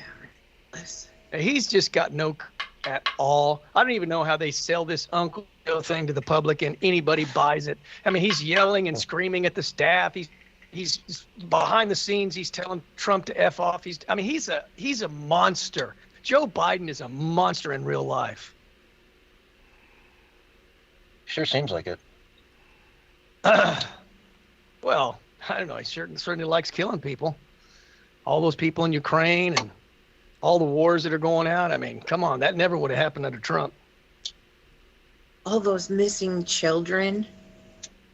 Yeah. Oh, yeah. What about all those? What about all the sex trafficking going on? What about all the people coming in, the sleeper cells? I mean, he's a terrible person, man. He's as bad as you possibly get. He's a traitor. He's a usurper traitor. He is. Treasonous. Well, the tide's going to turn, man, and soon they'll be in the interrogation seat. Soon they'll be the ones being prosecuted. The tide is turning. Everybody can see it. I mean, it is so obvious. Look, it's a big ship, and big ships have a wide turn. So once it fully turns and we start headed to the shore, that's when it's all downhill for them. For now, it's sort of nip and tuck. We're both, having a victory. Then they have one, we have one, they have one. But eventually, once we turn the tide and our ship starts headed to the shore, that's when they start getting in the hot seat, the interrogation seat, and they start becoming prosecuted. You watch, it'll happen. It's shocking to me. What's shocking is not waking up to the fact that, we just talked tonight about how Latinos are now leaning Trump, 42-41. That's awesome. Right? What are these immigrants that are coming up from the border? What are they? Latinos. By far and wide, they're Latino. So they're assuming that these guys are all going to vote Democratic, give them so much stuff. But at the end of the day, will they? Or will they start talking to other Latinos that are here, and they start hearing that, Joe Biden's senile and he's old and he's horrible and, all this stuff that was so good under Trump? It's the backfire boomerang effect. Everything they do backfires on themselves because, you can't just keep doing unscrupulous things and not come back on you. I don't care who you are. I don't care if you cut a deal with the devil. That eventually it catches up with you because the devil, he will get his dues if you sell your soul to him. Eventually, you go to that dark side like that, like Dick Cheney did. He said, "We got to go to the dark side. You pay for that." Yep. Oh. If you look at Dick Cheney these days, he looks like a demon troll, man. I've never seen anything quite like it, man. It's like all these people that have turned themselves over to complete and total darkness, they look like they got ran over by a truck, punched in the face 1,000 times. They all look beat down, defeated, weak, and pathetic. And then you look at Trump, man, he looks like $1 million. He's got plenty of energy. He's got a massive presidential stride. He speaks with confidence. He's got a beam of light just, coming off of his face. It's in his eyes. Looks like at least $1 billion. I was going to say that too. Yeah, $1 million isn't very much, Barry. Yeah, Come that's on right. now. He looks More like than $1 that. million. I look better than that. $1 million. What is that? Can't even buy a nice car with that. I saw a picture of Chucky Schumer the other day, and he looked scary. Like, I would not want to be caught in a dark alley with that guy. Like, if he was walking down the alley with a John Podesta. Well, if he had one of those Sith Lord hoodies on, and then he pulled out his lightsaber, I'd be like, okay, dude, I'm out of here, man. Yeah, that would be. Hey, where's our Willie at? Willie, are you out Really? there? He's right here. I tell you what, he's quite a special guy. That Willie is. Hey, man, I know it's all good. Done done me wrong. Oh, I hate that sucker. How y'all doing What up, tonight? Willie? Hi, Hey, Willie. How y'all are? We are good. Did you Yes, have a good week? I always have a good week. I always have a great life. Yeah. Life Good, is man. good.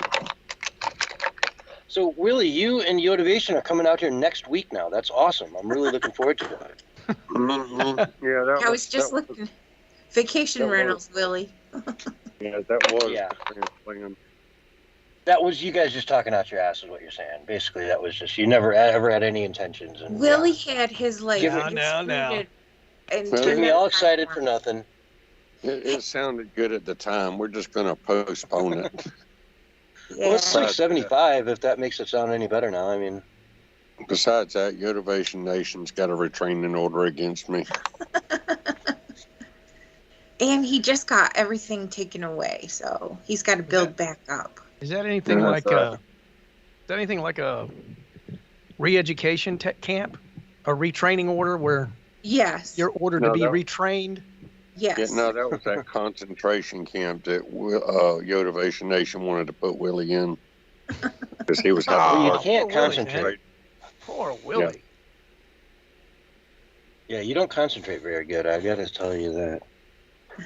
Yeah, like I said, y'all got to help me out in that area. I think you're awesome, Willie, just the way you are. Y'all need. I love you just the way you are.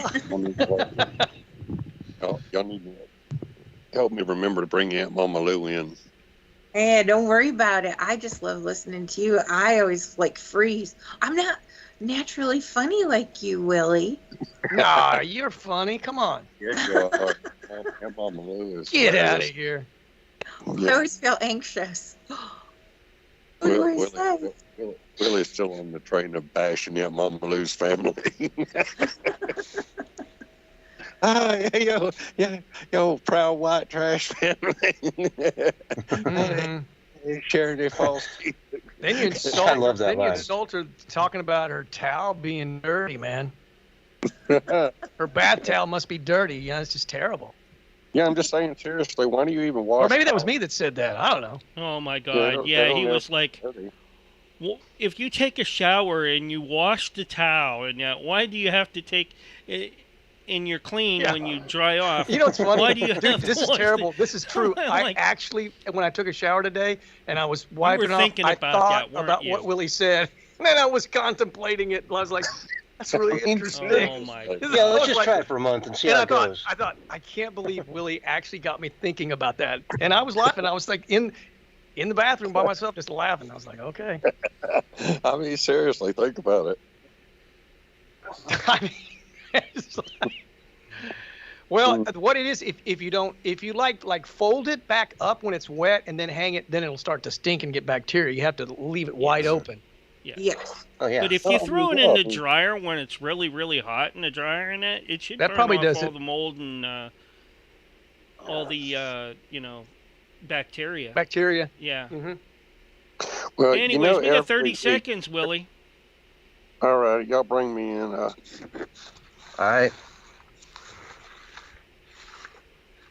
came in the Twitch chat. We got lots of people all over. Thank you, Rumble and Kick, as well as D-Live and all the other platforms. And here's your countdown. 5, Cecilia's 4, your handler, I hear. 3, 2, 1, and you're live and on the radio side right now. Hello, everyone, and welcome to hour 2 of the Censorship Sucks Roundtable Radio Show, Sunday night edition. And if it is hour 2 Sunday night, that can only mean one thing. Let's go check in with Willie. Willie from Florida and South Carolina. Willie, we in the studio. How you doing, buddy? Yeah. Hey, man, doggone. Hey, now, hey, we up here in Sandy Run, Carolina at the Cricket Emporium, man. Hey, and for all y'all out there, hey, look here. My name is Willie Lee. I run Willie's Worm Farm down at Walden, I just introduced you, man. Yeah, no, hey, hold on a minute. Hey, doggone. Hey, and Willie's Cricket Emporium up here in Sandy Run, South Carolina. Hey, man, I sell worm hot dogs and pea jugs, too. Hey, look at here. Hey, so you forgot that part, man. I'm trying to make a living out here, man. I do always forget about the pea jugs, yeah. Yeah, hey, exactly. Hey, anybody out there want some pea jugs, man? Logos on the pea jugs now, man. They got a picture of a little worm in a cowboy hat, and the worm is like holding a fishing pole, man. How doggone? Hey, we bona fide, man. Hey, I'm telling y'all out there in Radio Land, hey, you got to have ideas, man. Hey, I hadn't come up with another good idea. Hey, look at how. Hey, I'm gonna hire myself out, man. Hey, I'm gonna be a poop picker upper. Now, I ain't kidding y'all, man. Hey, I done told y'all, man, I collect that. I go down to the truck stop, man, and then I collect that pea bottles and stuff from them truck drivers, man. Hey, and it's good fertilizer. Hey, and dog poop, man. Hey, dog poop is good fertilizer too. Hey, and I go in your backyard and I'll pick up your dog poop. Hey, and I've rented myself out to. Hey, y'all know how they got dog walkers, man. Hey, but I'm gonna walk behind your dog. I pick up your poop, man. Now, I ain't lying. It's good fertilizer. Hey, y'all laughing and everything, man. Hey, but you got to have. I can't imagine that's very lucrative. I just can't imagine it's lucrative, really. Yeah, I don't go, man. Hey, I'm telling y'all, you got to have ideas. Hey, but here's what I want to know. Hey, hey, Bullhorn. Hey, y'all got Bullhornberry out there? No, hold on. Hey, no, Yotivation Nation. Hey, Yotivation Nation. Are you out there? Come on. Hi, Willie. Oh, dog, I love you. I blush. I blush every time I hear your voice. Oh, you so pretty. I love some Willie. I just want to say hey to you. I love you. Hey, but I know. Hey, Bullhorn Barry. Yeah, hey, man. This is serious, man. Hey, I ain't even lying. Hey, this here is serious. You know, hey, I always got a question for you. You smart, man. You the smart one out the whole bunch. I mean, I ain't saying the rest of them's dumb or nothing, man. Hey, but you smart. Hey, here's what I want to know. Hey, no. Hey, they got this airplane, man. Hey, and this airplane, it goes up in the air, and it's called a SR-71. Hey, this thing goes. Hey, I done the research on it, man. Hey, and this thing goes 2,200 miles an hour. Hey, this thing is fast. And it goes up to 80,000 feet. Hey, this is called a SR-71. They call it a Blackbird, man. Hey, and it goes up to 80,000 feet. I studied up on it, and it goes. That means that if it goes up in the air that far and that fast, man, it's gonna curve around the Earth. And I ain't saying the Earth is flat or nothing, man. Hey, but the Earth is flat. Because if this thing goes straight and level, man, it's got 570 miles of curvature drop, man. Hey, that is 9.5 miles per minute. Hey, and I just studied up on it. means that 9.5 miles per minute, that means it's 830. Hey, y'all think I'm dumb and everything, man. I might be dumb sometimes, but I'm looking at this and it don't make no sense, man. Hey, this thing, that means it goes 836 feet per second is what the curvature on this thing has got to be. Hey, but guess what? Whenever they train these pilots, man, hey, they train them for level flight. So if it's going 2,200 miles an hour and it's going level flight, it's going to go up in the air at 80,000 feet and keep going straight off in outer space unless it's got curvature, man. Hey, that's what I want to know. Hey, I want you to tell me how it is that this thing right here don't account for curvature of the Earth, man, and it can fly like it does, man, without going off in the outer space. Come on. Hey, I mean, you're the statistician. You know, I think you you got the numbers down, man. You might be onto something. I'm not a very good mathematician, but man, you got to keep asking those questions, Willie. Yeah, hey, no, man. Hey, I ain't even asked for the answer right now, man. Hey, I want to know. I just study up on it a little bit.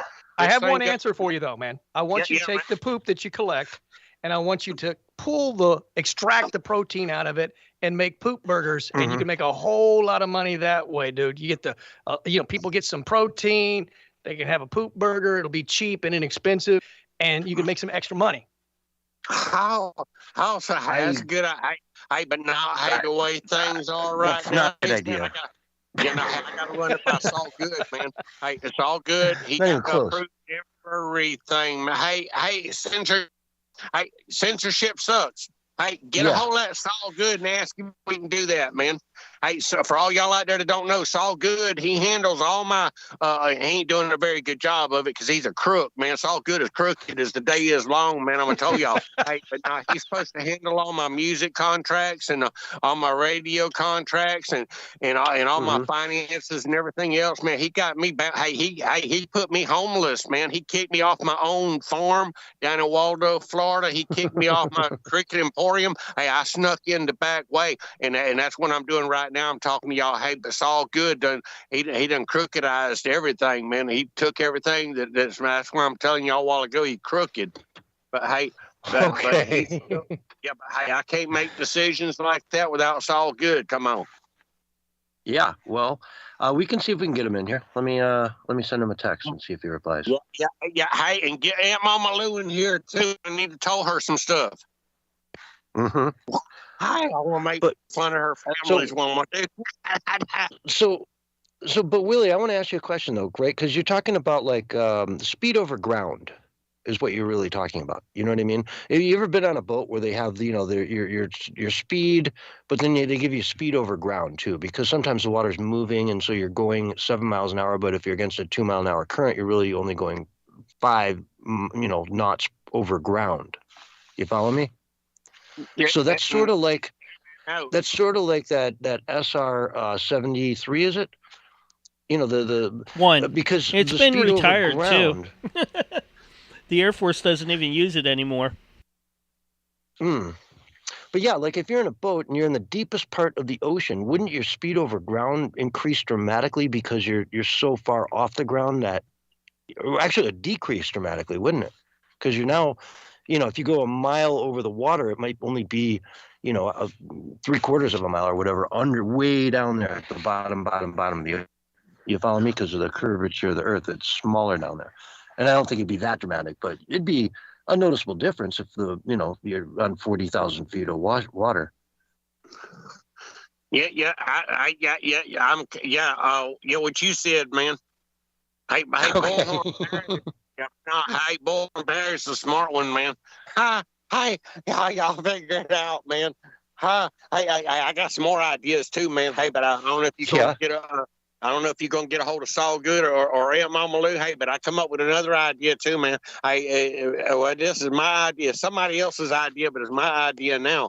And what this is, man, some folks, some folks, man, they want to walk around barefooted, man. Hey, but then they want to go into the store, and the store won't let them walk in there barefooted. They got a sign on the door. It says, no shoes and no shoes, no shirt, no service, man.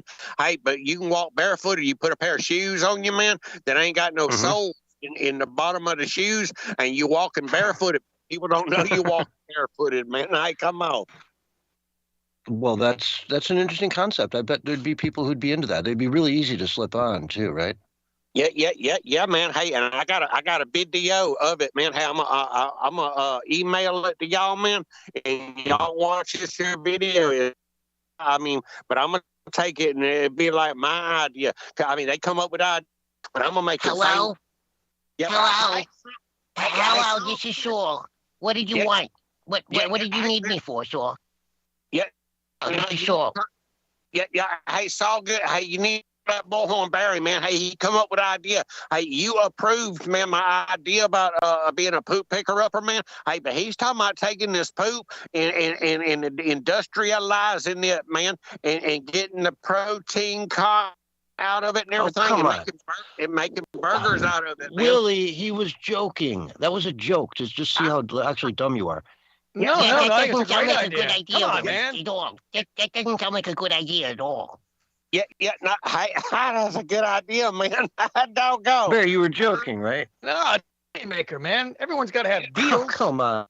Ideas. Come on, That's a guys. great idea. People are down with that, man. Look, Bill Gates is people drink poop water, so why not poop burgers? What's the difference? Yeah. Hey, it's called industrialization of product, man. You take it, make it kosher, and you sell it to folks. Do you guys know that the city Organic. of Las Vegas sends like 80% of the water, or some crazy number that they take out, drink, all that stuff ends up back in the Colorado River?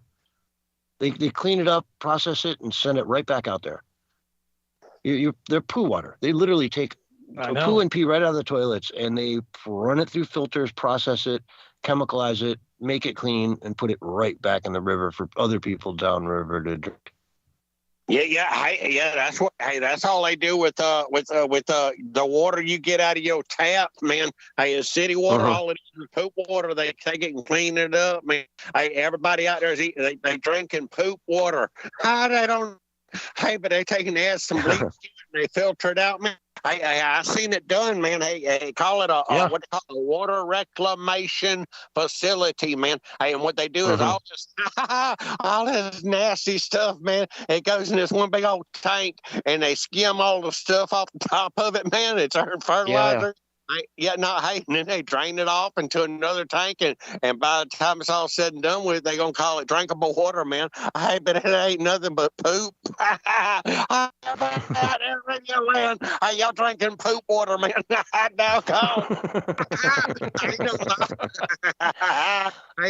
Okay, why was I called in here, Willie? I don't understand why you want me here. I've been here for a few minutes, and all you want to do is tell me about poop burgers. No, that's not why I'm here, Willie. Yeah, Barry come up with an idea about industrializing our poop, man. Our poop business, man. You can take it and refine it and kosherize it and stuff, and make burgers out of it. You cannot make poop kosher under any circumstances, Willie. I'm telling you right now. Yeah, hey, you pay off the right priest and he's right. Pastors, man, pay them off, and they take and put some holy water on it, man, and then kosherize it. Come on. I don't think that's how that works. No, it's definitely not how that works. Okay, Willie, I'm down here in Waldo. You haven't paid the utility bills yet. You were behind 3 months. Hey, you the one that took out. Hey, Michael, the midget is supposed to be down there. Hey, did y'all ever get him out the hole? No, out there in the hole. All kind of rations down there. He had him some sardines, and he had him some worm hot dogs, and he had enough water and everything down there. Hey, but Aunt Mama Lou was supposed to got him out the hole, and I don't know what Aunt Mama Lou's doing, man. Willie, that was a bunker. That was a bunker. It was not a hole. And he had plenty of supplies. You tricked him into thinking World War III was about to start. And so he went in there, and you told him you would get him when it was safe, and you never got him. That's why he was in there, Willie. I'm up here in Sandy Run, South Carolina, man. Hey, Aunt Mama Lou or you or somebody was supposed to check on him. Hey, y'all get Aunt Mama Lou on the phone. Hey, Aunt Mama, shoot fire, man. I want to tell you. Aunt Mama Lou, are you out there? Hello. I love my Aunt Mama Lou. Hi, so. Hi. Hi, honey. How are you? Good. Oh, I'm good. How are you? Good. I'm happy to see you again. I missed you. Oh, yeah. Yeah. Every time I miss you, I just look at my tattoo, and I know you have a matching one, and it's always just makes me smile. Tattoo friends forever. Yeah. Y'all get a room. Doggone. Hey, for everybody. Willie's a jerk, isn't he? Isn't Willie a jerk? He's a jerk. Willie. Yeah, hey, they got a history. And Mama Lou is so good. Hey, they went out to Las Vegas one time, man. Hey, doggone. Hey, that's another story, man. Hey, but for all y'all out there that don't know, hey, Aunt Mama Lou, man. Hey, Aunt Mama Lou, she used to be my sister. Then she was my mama. Then she became my wife. What happened? I'm just going to tell the story for everybody new out there in Radio Land that don't know, man.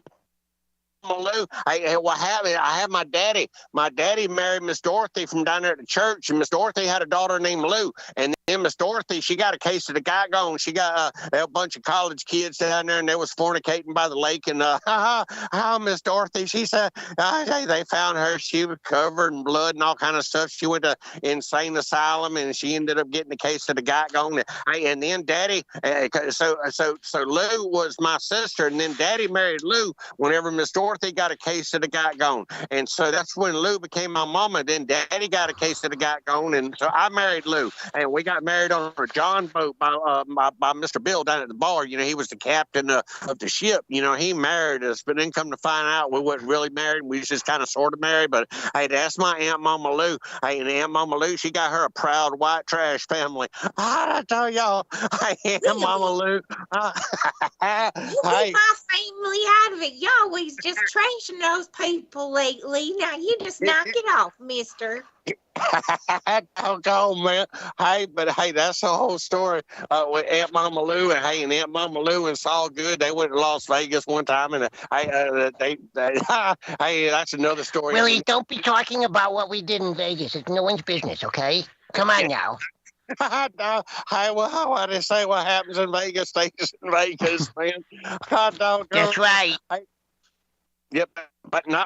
Hey, man. Hey, I've been messing around. Hey, I've been trying to find me a girlfriend, man. How doggone? Oh yeah. Hey, yeah, no. Hey, I done found me. Doggone. Hey, I found me this one woman, man. Hey, and I thought she would like me and everything, and she didn't like the idea of me like howling and stuff outside of her window at night.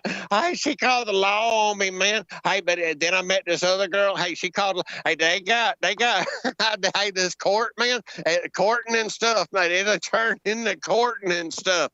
Hey, no, hey, cause what I'm talking about is I'm trying to court them and make them my girlfriend and stuff, man, and now they taking me to court. I got retraining orders against me, man. I got like 5 How many?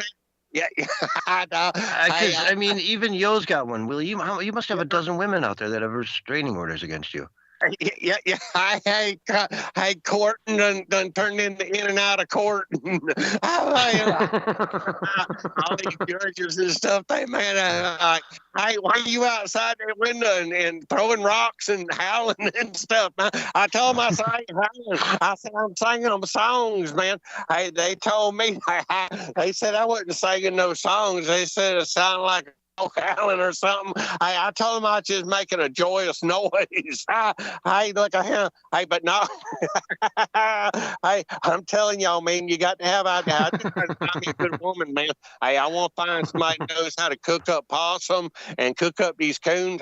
Hey, but no, hey, to cook a possum, hey, you got to know how to clean a possum, and you got to know how to clean a coon. I'm gonna tell y'all something out there in Radio Land in case y'all don't know. Yeah. Hey, you're gonna catch you a coon and you catch him in the trap, and then you're gonna take it in what they call what's that pretty where you gotta unalive him. You can't say the other word on radio or nothing nowadays, because they got CIA and stuff. And be very clear that you're talking about raccoons. I mean, I don't appreciate the way you say that, but please go ahead.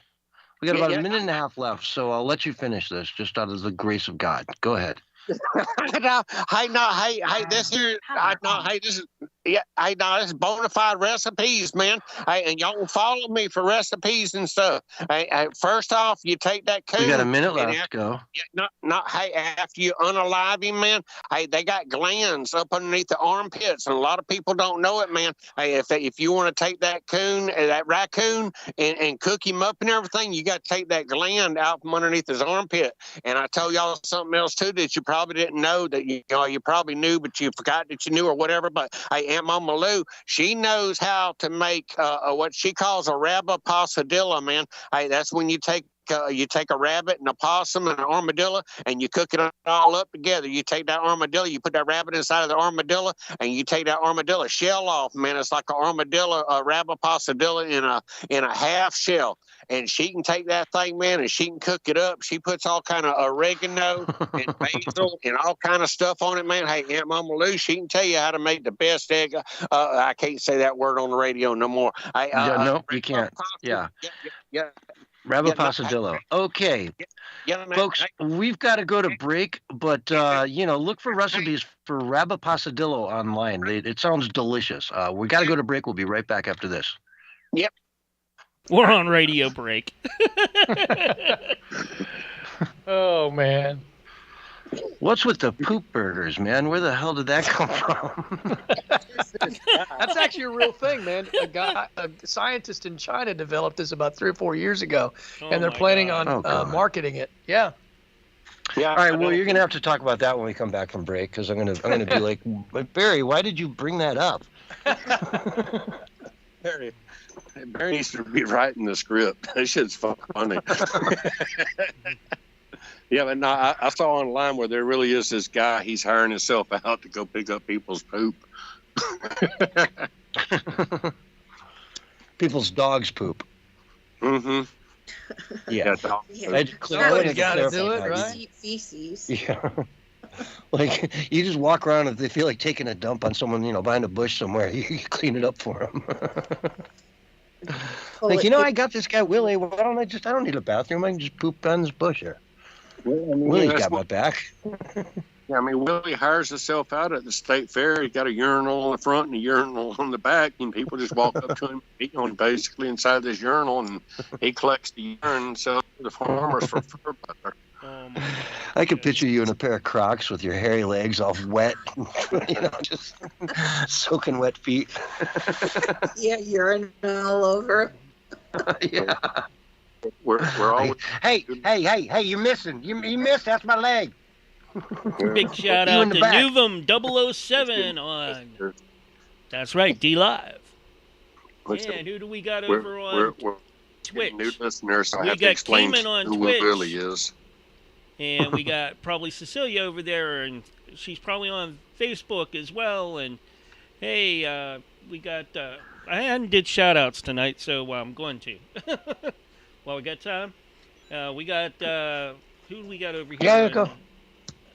In Kick tonight. Well, we probably got My Nickel over there. Cecilia's probably in there, and I can't even pronounce last name, but yeah, that guy's in there too. So we appreciate all of you, and even the ones who don't even participate in the chat over on Rumble. Thank you. And if Mark can't pronounce your last name, don't worry, because he can't even pronounce his own last name. Yeah, I have a hard time pronouncing my last name. I thought my last name was Worcestershire for the longest time, but it's not. Worcestershire? Yeah, That'd be great on that poop burger, man. little Worcestershire sauce. You know what I'm saying? Oh my God! Really? Hey, I'm gonna tell you all about it. You better ask me, because I got all the information, man. It's Mitsuyuka Akita. Oh yeah. Yeah. No Kia? We got about 2 minutes here. No? They call them fecal burgers. There you go. And we do have 2 minutes, right? Yeah, we got about a minute and a half, something like that. Yeah. Have you done the research how they make Worcester sauce and what it actually is? Yeah. Oh, the fish, yeah. Ground fish. So good.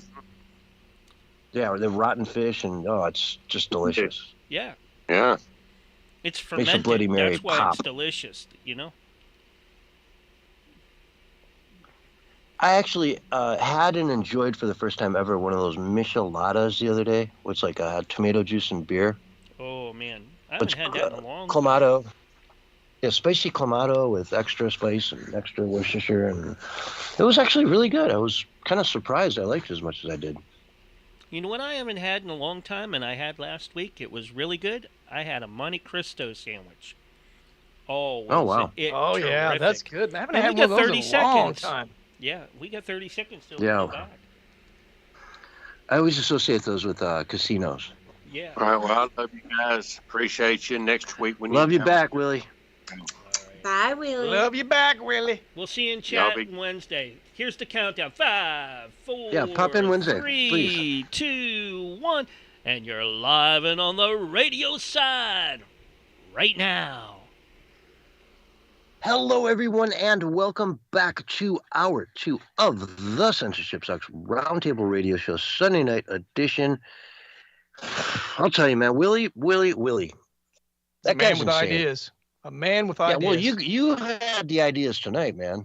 You were all about the ideas tonight. Why'd you put in his head about a poop burger? I mean, that's disgusting. Well, I mean, I it's was a real getting thing, grossed man. out listening to that. Well, back in Right? what was it, Not a June real 7th? thing. Yeah, back in June No, it's 17th not a of real thing. 2011, Fox News reported, you can look it up yourself, just type in Japanese scientist creates meat from poop. And it's called a fecal burger. Were there two girls in a cup involved? I'm not sure exactly. Well, I mean, it does go into detail here in the article, but he basically thinks that it's a perfectly good way to, get some protein. You're sending that out to the sea, and he's found a way to extract it, mix it with some steak sauce, and create a fecal feast fit for a king, the article says. And then despite the downside of having to add soya to bind it all together, Professor Akita thinks there's no reason why we shouldn't all tuck into his turd burgers or his fecal burgers. He said Professor Akita found the mud was loaded with protein due to the high bacteria content. Combine it with a reaction enhancer and put it in a magical machine called an exploder. Oh, God. He just can't make this stuff up. And an artificial steak comes out the other end. Oh, my God. And he says it's colored red so you don't ever know it's poo. Oh, that's just bloody poo. Yeah. Initial tests, here's the great news. Initial tests have said people are saying it tastes a lot like beef. It's the perfect solution for reducing waste and emissions from flatulent cows. And we do know, based on, what the globalists are saying, that we got to stop those cows from flatulating. We got to shut down all the farms, right? Because they're flatulating. The exploder, though. The exploder. Thoroughly disgusted That's by great. that. Thoroughly disgusted. Yeah, I remember when they made the garden burgers. They still have them out there, of course. The little, garden burger. It was a veggie burger, but it was like vegetables, and they weren't bad. I didn't, I've eaten them before. They're not bad. Except the Beyond Meat ones. Those are terrible. The ones that Bill Gates. Well, that's the thing. That's the thing. We had the veggie burgers. We've had them for a long time. Now lab-grown meat for some reason. And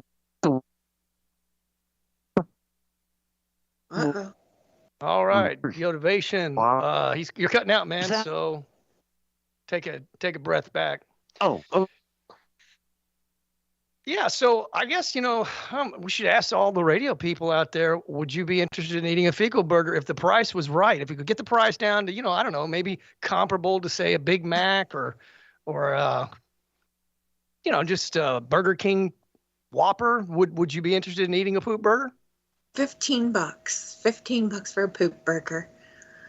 Yeah, I mean, it's going to be high in protein, It's going to taste very similar to a real burger. I hear CS. He's really trying to get in on this conversation. He wants to talk about how disgusting it is.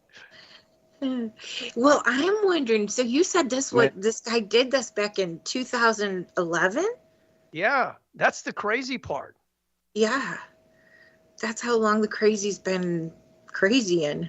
Yeah, maybe it didn't take off because you'd think if it did, it would already be out there. I'm surprised. Nobody wanted fecal burgers. Turd burgers, whatever you want to call it. Yeah, I mean, you do have to have an audience for that. You do have to have a consumer.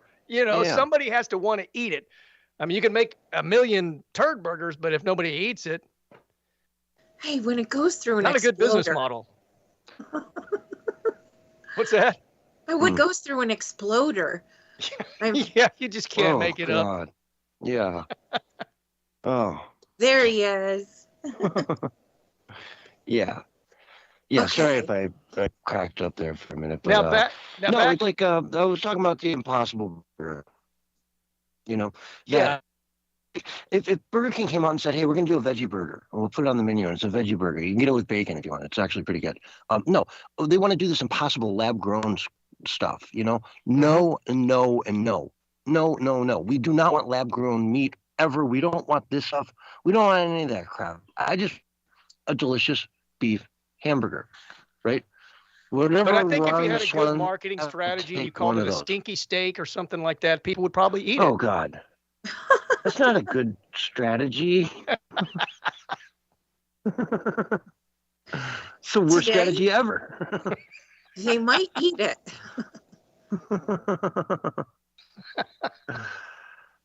Well, you don't have to worry about the bone. You get all meat, like a T-bone, a lot of that's just bone. But with turd. But with a stinky steak, it's just all meat, man. Anyway, let's dive back into reality here, okay? On a related story, by the way. We've seen these massive shutdowns of major cities in Europe recently with the farmers because, again, they're pushing it to the limit there. They're pushing it so far with the WEF and the EU. The EU is the WEF. They're one and the same. Those guys are all hand in hand cooking up the future, and the EU is more than happy to give it a shot. And the farmers are saying enough is enough. In France, they've been shutting down Paris for a while now, and they caved. They said, "We'll do what you want. We'll stop it with everything. We'll turn it all back." And they won. The farmers won. Now it's happening again in Ireland is kicking off new protests as well. It's Belgium, Portugal, Greece, Germany, you name it. All these different countries doing this, and they are starting to cave because you can't shut off the food supply and replace it with a poop burger. And that's exactly what they want to do. Yeah. Crickets. Eat the bug. Artificial meat. Lab-grown. Yeah, you just have to floss a lot more, though, because those cricket teeth, they get caught in your teeth. Their legs are really... Toothpick sales will soar, though. It'll be great for the toothpick business. It's like corn, some of the farmers put fertilizer on the property, like the capital property or whatever? Well, by fertilizer, you mean actual, like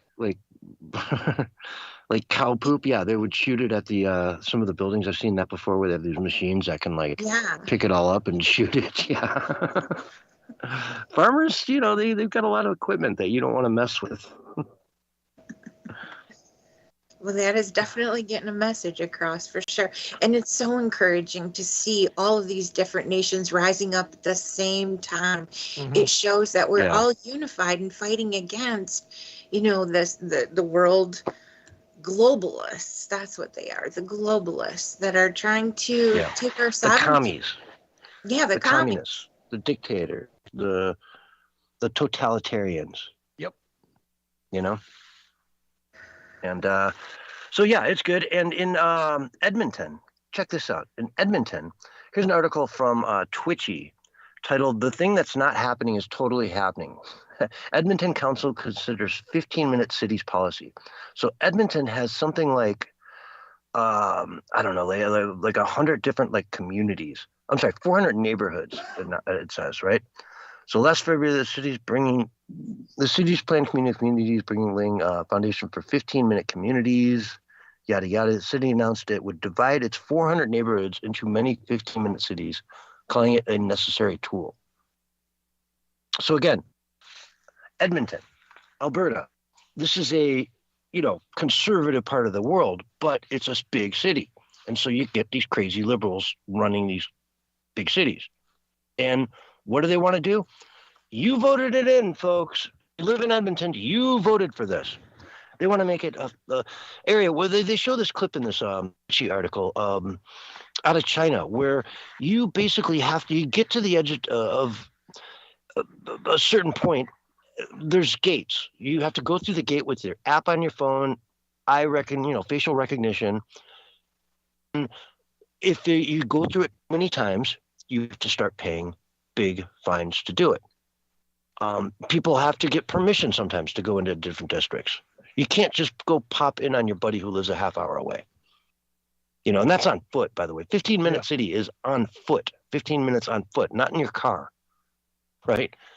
Really scary stuff. And they're actually trying to do this now in Canada. Like put it into place, which is scary stuff. I don't think people realize what zero emissions is, man. I don't think they understand that basically means that anything and everything becomes an evil crime that must come to an immediate halt. Owning pets is a crime.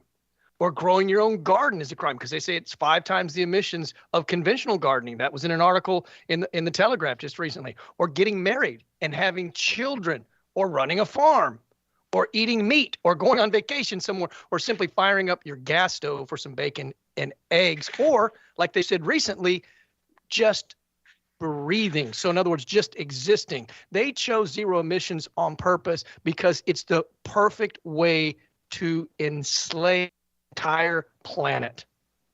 Prison planet, as you called it. Here's from at Z Tisdale on, quote, 15-minute communities are just conspiracy theory, ... Oh, and we're moving ahead with them. Yeah, we're moving ahead with them this fall. Yeah, that's that strategy we were talking about.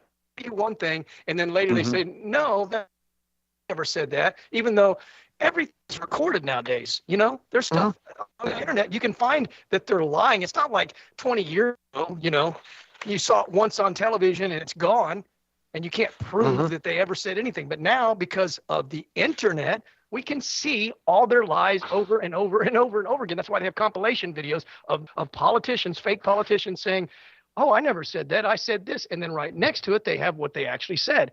And that's why they want to control the internet, because they don't want that kind of information getting out, because they don't want to be debunked. They don't want to be proven for the frauds and the slime bags that they are. Yeah, and we talked about this, a year ago, at least? Yeah. Yeah, and, I'm sure some people tuned out and they said, wow, these guys are just talking about conspiracy theories. Well, no, here it is. And this is just one city. There's 400 cities around the world that are signed up for this. This is something that is going to be coming to a city near you. It is. Get ready. And they're same thing with the CBDCs. We have a plethora of videos showing what the international bankers plan to do, if the CBDCs get enacted. And now I saw them pumping the CBDCs in the European Union. All the marketing is saying, oh, we're not going to know where you spend your money. We're not going to ever control it. We're not going to put time limits on it. We're not going to do everything they said they were going to do. They said, we're not going to do. That's just conspiracy theory. So they tell you the truth, then they lie, because the masses, the dumbed down masses, they do no research. So they have no idea. They just go, oh, yeah, I heard a conspiracy theorist talk about that. No, we weren't conspiracy theorists. We just showed you 50 videos proving that this is their plan. One of the top international bankers saying, this is how we're going to do it. All the people at the WEF at their roundtable saying, yeah, this is how we're going to do it. And we've got to force, as the guy, I think it was the guy from BlackRock, we've got to force people's behavior.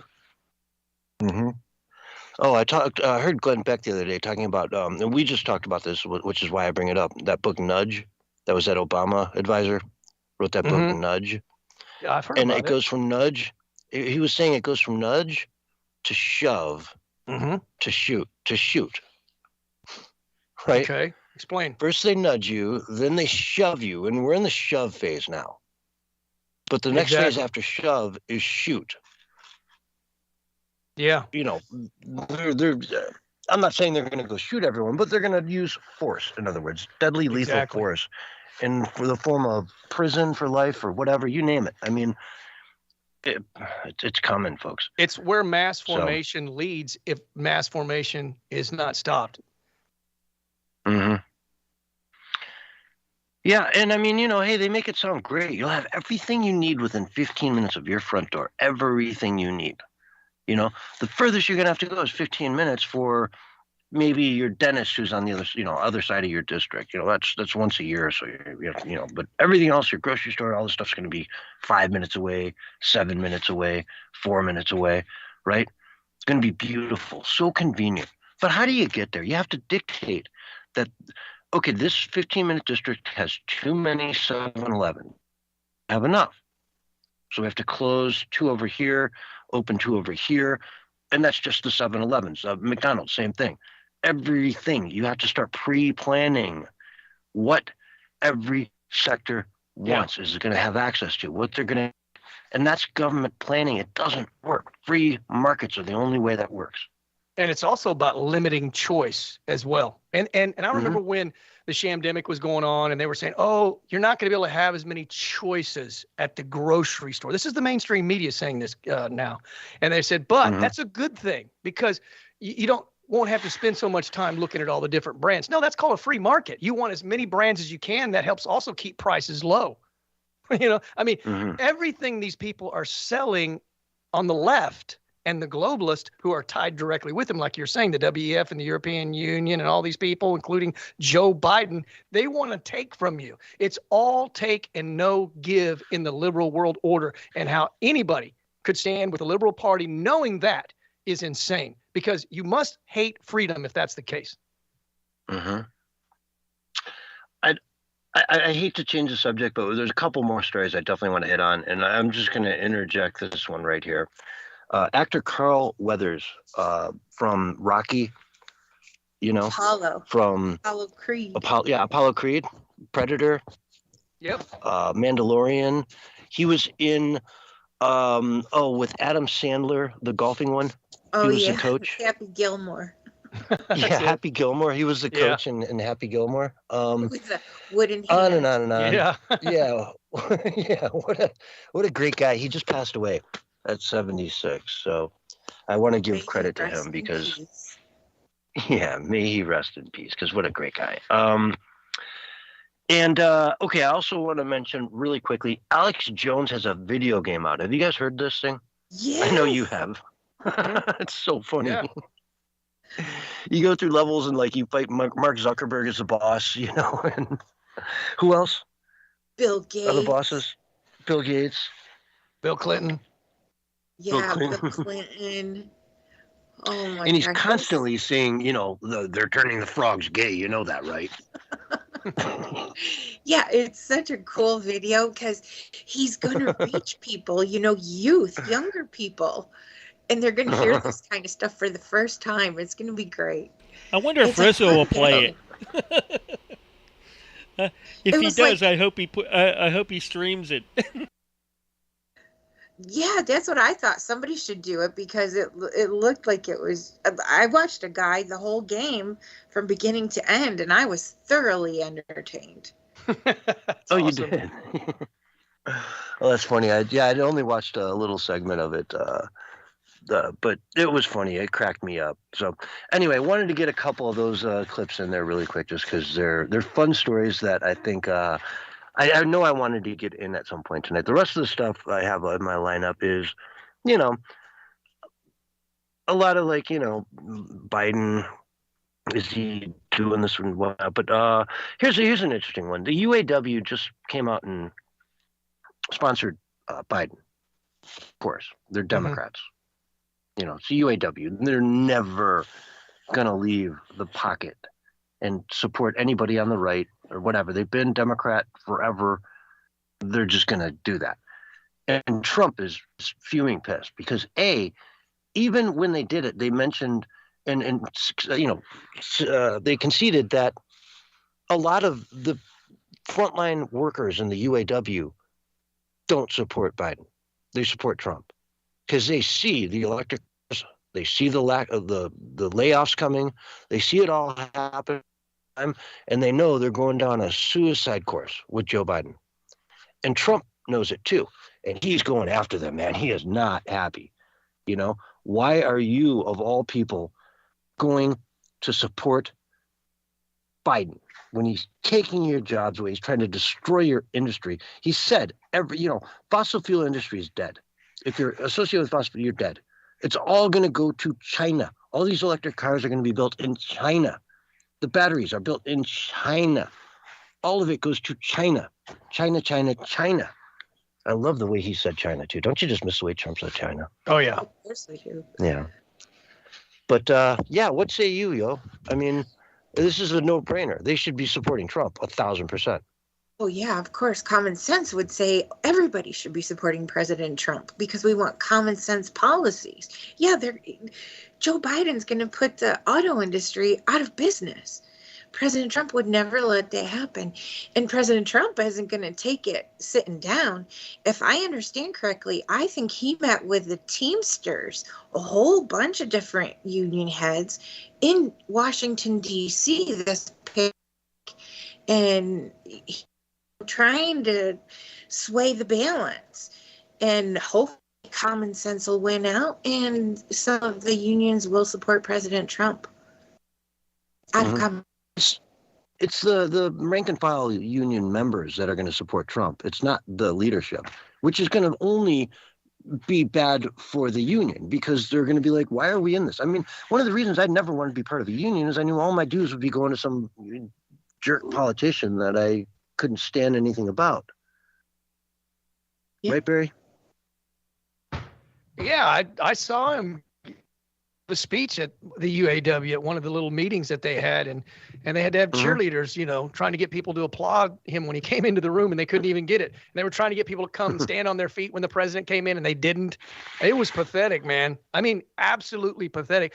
If Trump were to walk in somewhere, they would all stand up, and they would want to shake his hand and high five him and screaming and shouting and telling him thank you for everything.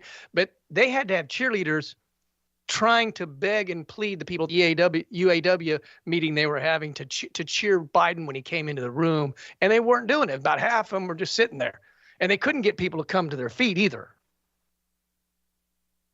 He's not liked. He is not well liked. Biden, all these numbers that they're putting out there are way worse. They have to be, because he's loathed everywhere he goes. He's low. There's more people, even when people are showing up to support him, there's just as many people there that are telling him how terrible he is. Mm-hmm. Yep, I hear you. And in the spirit of, just getting the most out of the last few minutes, I'd like to tell a funny story.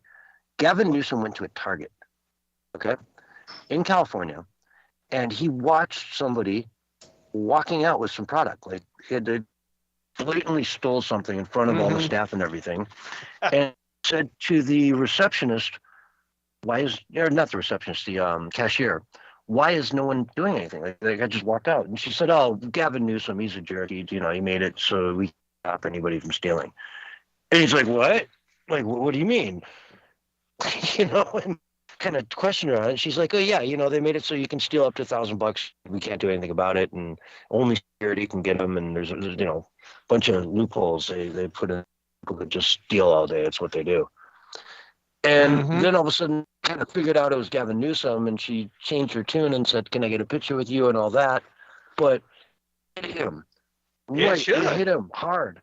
It hit him hard. Wait a minute. They're blaming me for the fact that people could steal up to $1,000 and no one can do anything about it. And, but he saw it happen firsthand and said, whoa, what was that? I don't know, It man. shows you how out of touch he is, man. He's completely disconnected from his people, from his community. The guy's not all there. I think Greg Gutfeld said it wonderfully when he said, he's the guy version of a Kevin. He's a Gavin. So I think that we should start there. There you go. I love that. That is so I do good. too. Don't be a Gavin. Don't be such a Gavin. Yeah. Oh my God, you're such a Gavin. I love it. I'm going to do it. I just found that story phenomenal to see him talking firsthand about an experience he had where he got a black pill. That was a black pill moment for him. It's one of those. It's one of real strange phenomenons that keeps happening, where the corrupt are being exposed and they're exposing themselves in strange ways. Just like Nancy Pelosi admitted it was her on national TV that stopped the National Guard from coming on J6. And she goes, it was nobody. No, it was Joe. Actually, it was Donald Trump, she said, because they're having these Freudian slips and these things are just happening all the time, It's, Biden admitting that there was, election fraud, and Tedros saying that the vaccines are bad for children and they're pushing on the children. These kinds of, I call them confessions, Freudian slips or whatever, they're happening all the time in instances like this, like what you're talking about. It's almost like in this great season of disclosure that we're in, it's just everything is just opening wide. Like the veil is just being lifted in such a way to everybody, even the very people that are perpetrating all of their evil onto us, like a Gavin Newsom. Yeah, it's insanity. And so let's get into a couple more quick stories here, because we just have about enough time to cover these. 150 House Democrats, including Hakeem Jeffries, the Democratic leader, voted against a bill to deport illegals caught driving while drunk. In a separate story, 155 Democrats vote against deporting illegal aliens who rob Americans' seniors by committing Social Security fraud. So, part of the cornerstone of cleaning up the mess that Biden left is that we're going to need to deport illegals who are here committing crimes. You get caught doing a crime, you're gone. Drunk driving, no brainer, you're gone. Right back, Well, I say, Social Security since fraud. you're illegal, why even wait for drunk driving? Just send them all back. Well, where do you start, though? You can't just go door to door. But hey, if you're drunk driving, that's a no-brainer. Boom, gone. You know what I mean? You commit a crime, gone. I think mass deportations have been done before. I don't know what the policy is, but if we don't know who they are, where they come from, and what their intent is, that's, in my opinion, good enough to can't come here illegally. We don't know who you are, what your intent is, what your background is. Not going to fly. Yeah. And Trump has said mass deportations are going to take place. Now, I don't know if he's going to carry that out. Like he says, it could just be political rhetoric.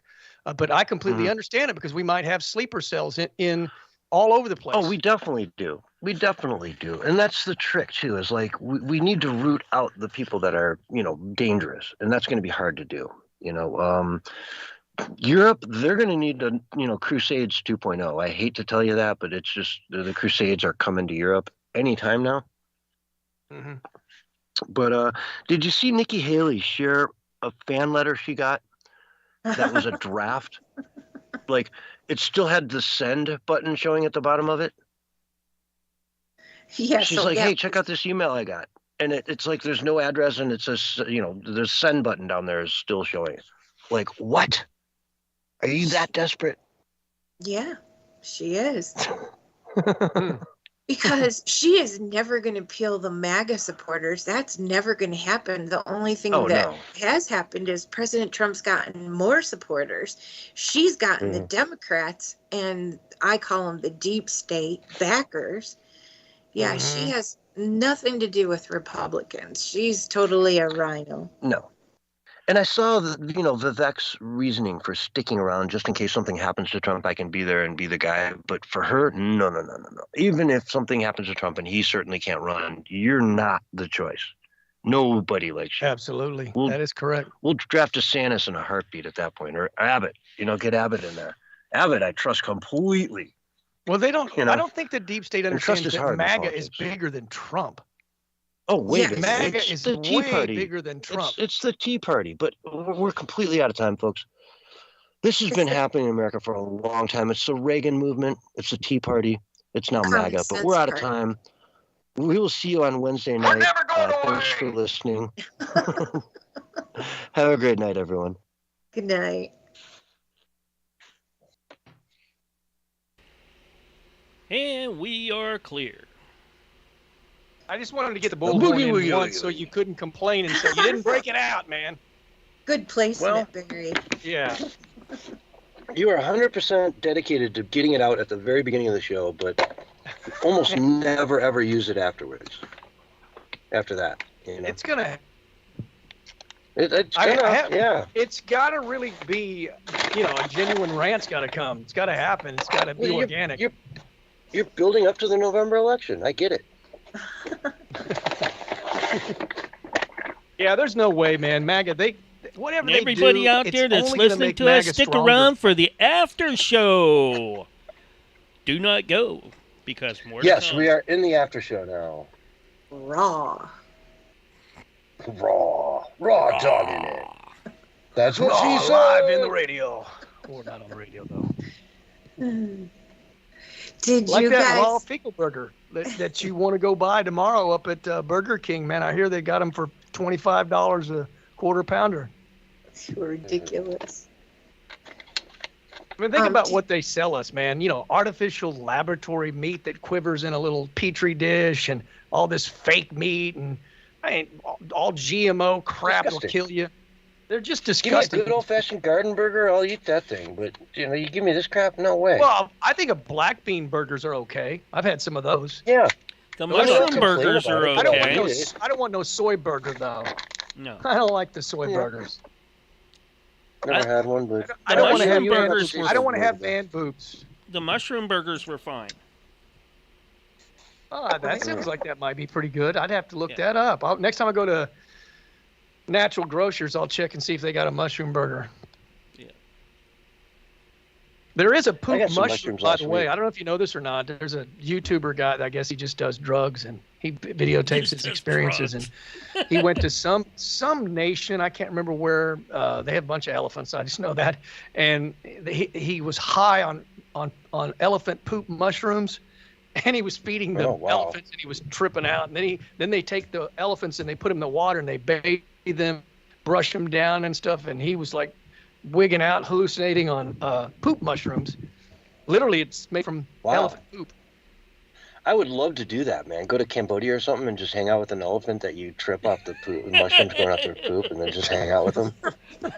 I can't picture you and Blue I would fucking, doing that'd be the though. greatest day of my life. I'll tell you what, I watched that stupid YouTube video for 30 minutes, watching him trip out while they were feeding the elephant sugar cane. And then he was eating the sugar cane too. He's going, oh, God, it tastes so good right now. And then he'd feed a little bit to the elephants, then eat some raw sugar cane. So he was getting not only high off the shrooms, but he was getting that sugar high with it. I wonder what raw sugar cane is like. I mean, I've seen those, people on the street will have you can get a glass of it. They'll like crush it through a rock, roller thing, and like the juice comes out, and they catch it in a cup and sell it to you for like 5 cents or whatever in all these different countries, third world countries. Yeah, it looks delicious. I wonder what that tastes like. I've never seen that. That'd be a great state fair thing. I mean, people would buy that left and right. Sugar, of course. Yeah. I think that you just kind of eat it and then spit out the stalk part of it. There's some it's not. I bet it tastes good though, man. That raw, pure, just straight from the ground kind of thing. Yeah. We just moved to this property a couple of years ago, and we had a guy come in last year, and we have woods, and we were having him look at this road to grade it. And there was a rotten tree that fell down in the woods, and it had these bright orange mushrooms on them. And we just noticed them because they're just beautiful. They stick out in the forest because they're so bright orange. And he told us they're chicken mushrooms, and you can eat them. Oh, yeah. But you have to cook them. Like, if you don't cook them, there'll be consequences. Is it like hallucinogenic or what? Usually just diarrhea. Or just poison. I'm not sure. Usually it's just diarrhea and needed this guy to point it out to me. Probably better for you than even shiitake mushrooms. The thing that cracked me up about that video I was watching was while they were feeding the elephants the sugar cane, the trainers of the elephants, they were like Give him a kiss. Give him a kiss. So they took that trunk, that big trunk, and his trunk lips were like smacking him on the side of the face, and he was wigging out, dude. He was like, "Whoa, man, I'm so tripping right now. I can't handle this, dude. The elephant's kissing me, man." I had no idea though that elephants gave out the same psychedelic, out of their poo mushrooms that cows do. I mean, when you do mushrooms here in the U.S., it's just cow. They grow in cow shit. Mm-hmm. And it was pretty potent because they just ate, just the head of one shroom. They didn't eat the stem or nothing, and it was so. He said it was the most powerful mushroom he's ever had. I mean, this guy's like a professional. I hate to say druggie, but he's a druggie, yeah. But probably more into the hallucinogenic type stuff. I took some mushrooms last week on Sunday. Ooh, no wonder you weren't here. Oh yeah, if I wasn't going to be here, I was going all out. I'm like, do you microdose sure. it? Are you Steve Jobs microdosing it? No, all the corporate elite, they're microdosing basically. I had one cap in the form of tea. We made a tea out of it with like lemon and lime. It was actually kind of delicious, and sucked it down. It was just kind of high. You know what I mean? A bunch of beers and me and weed and you name it. You were chilling on vacation. Oh yeah, I was like, there's no way I could have I just was at a point where there's no way I would have come on, Well, but I mean, I purposely did that. It was fun. Yeah. It was it was a big event. Well, our bodies understand things that are from nature, unlike the meats and stuff that they're trying to make in those labs. But if it's from nature, our body understands it. So mushrooms and marijuana are very good for us. And well, I don't know about very good, but they're. Oh, okay. Well, by the way, let's talk about this Kansas City. These 3 guys that died in the dude's backyard. Yeah. The toxicology came out today in fentanyl. They had huge doses of fentanyl in them. So, I don't know. They were probably like, "Well, I'm so hot. Are you hot?" I'm like, "Yeah, I'm hot. I'm sweating, man. Let's go outside for a minute and sit down." And then boom, dead. They must have got some pretty potent stuff, whatever it was. Well, the cocaine was in their system, so the fentanyl was probably in the cocaine. Yeah. do you know if the guy that was in the house on the couch took that stuff? Maybe, but not to the tune that those guys did, Right. I don't know. Freeze to death, obviously. Yeah, he might have been like, just doing half as much or whatever, and then lived there. So he went up to his bed and was just kind of in his bed while they were all. Who knows? I mean, right. It's kind of suspicious, but at the same time, fentanyl is just a killer, man. It's a killer. Yeah. Which is why every drug that comes in pill or powder form today is just completely off limits. It's like you just can't even go near it, Yep. And I say that to everyone out there listening, man. It's like, this ain't the 80s and the 90s, man. It's a whole different ballgame. Hallucinogenics are like the big thing right now. I'm not promoting it, but I'm just saying it's a big thing, and people seem to believe that it's tapping into their spirituality, and they're finding out. Most of this, I'm talking more like ayahuasca and DMT, though. Right. Although certain, I think mushrooms can do a similar effect.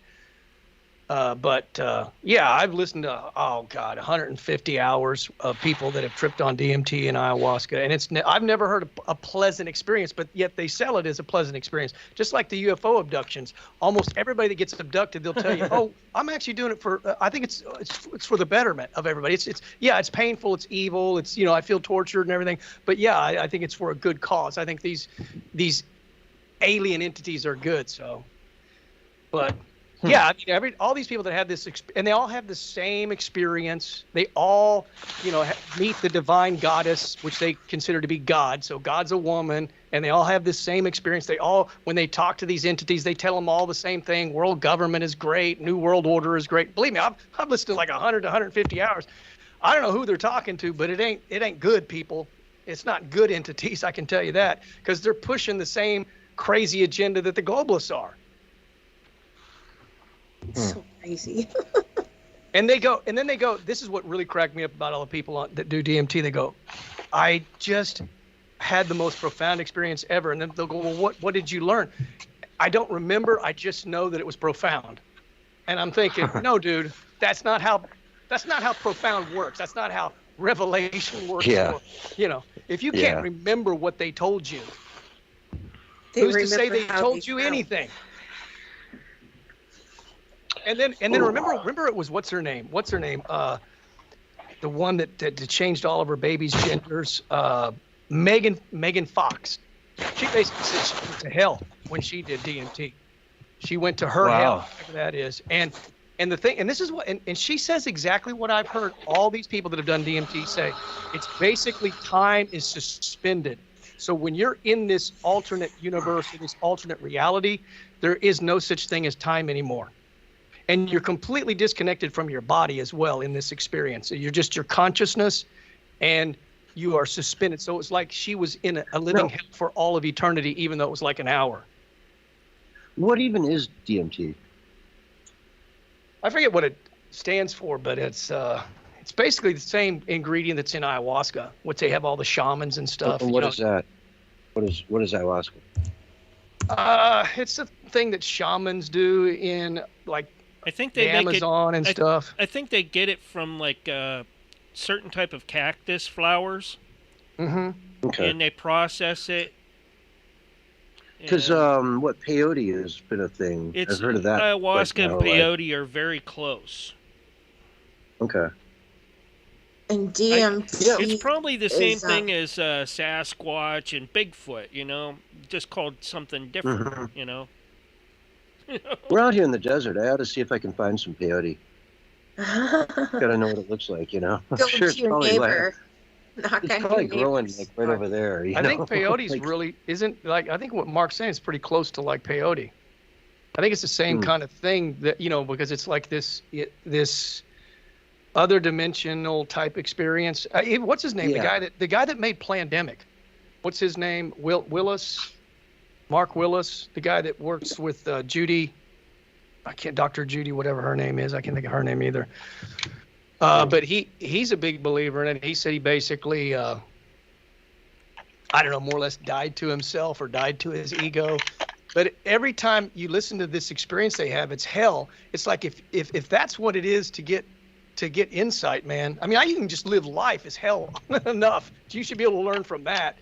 But he was like telling everybody they need to do it and stuff. But it's also real dangerous. You can die. Oh yeah. So I don't know why. That's why on the res only the. No joke. That's why when you're on the res and that only the like the witch doctors and the the shamans are allowed to use it because it's a medicinal thing. Mm-hmm.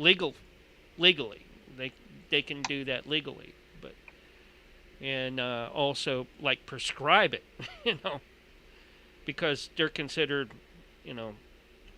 medical people. It's very, I don't want to say controlled environment, but that's probably the closest thing I could say. It is when you go to these, it's like a resort. You go and you stay there and everybody kind of does it together. There's people overseeing it, watching it.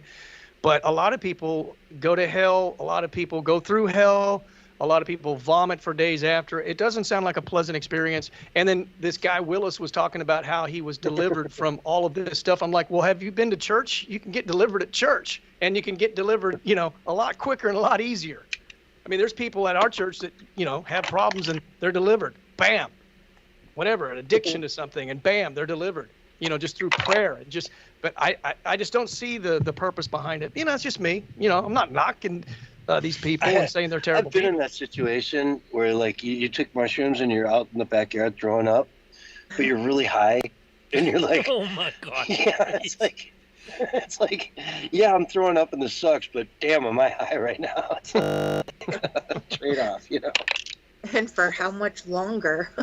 Yeah, like I'm only gonna throw up for a minute or two. I'll be high for the next 4 hours. Yeah. I don't think the people that are doing ayahuasca, though, and this is just my opinion, I may be wrong, but because I'm not an expert by any means, but I don't think they're doing it for enjoyment. They're doing it for to get in contact with these other entities from another dimension. And even Joe Rogan says it's not something probably that you do in your own mind. And they know this because many times they'll have a group setting where they do it, and they'll all have seen the same entities, and they'll have all experienced the same thing. So there is something spiritual happening. I don't think it's a good thing. Some people probably do, and that's where we would disagree. I think it's real. I think that they are crossing over to some other dimension. I don't think it's a good dimension. That's my opinion. I think there's better ways to get healed if you've got a problem, or if you want to die to yourself or die to your ego. There's better ways to do that than hallucinogens. I haven't done those in a very, very, very long time. When I did, it was a long time ago. I was in my early 20s or so. And I just remember, like, my hands, I would just keep waving them in front of my face. I was like, yeah, wow. And then I thought I saw smoke coming up out of the carpet.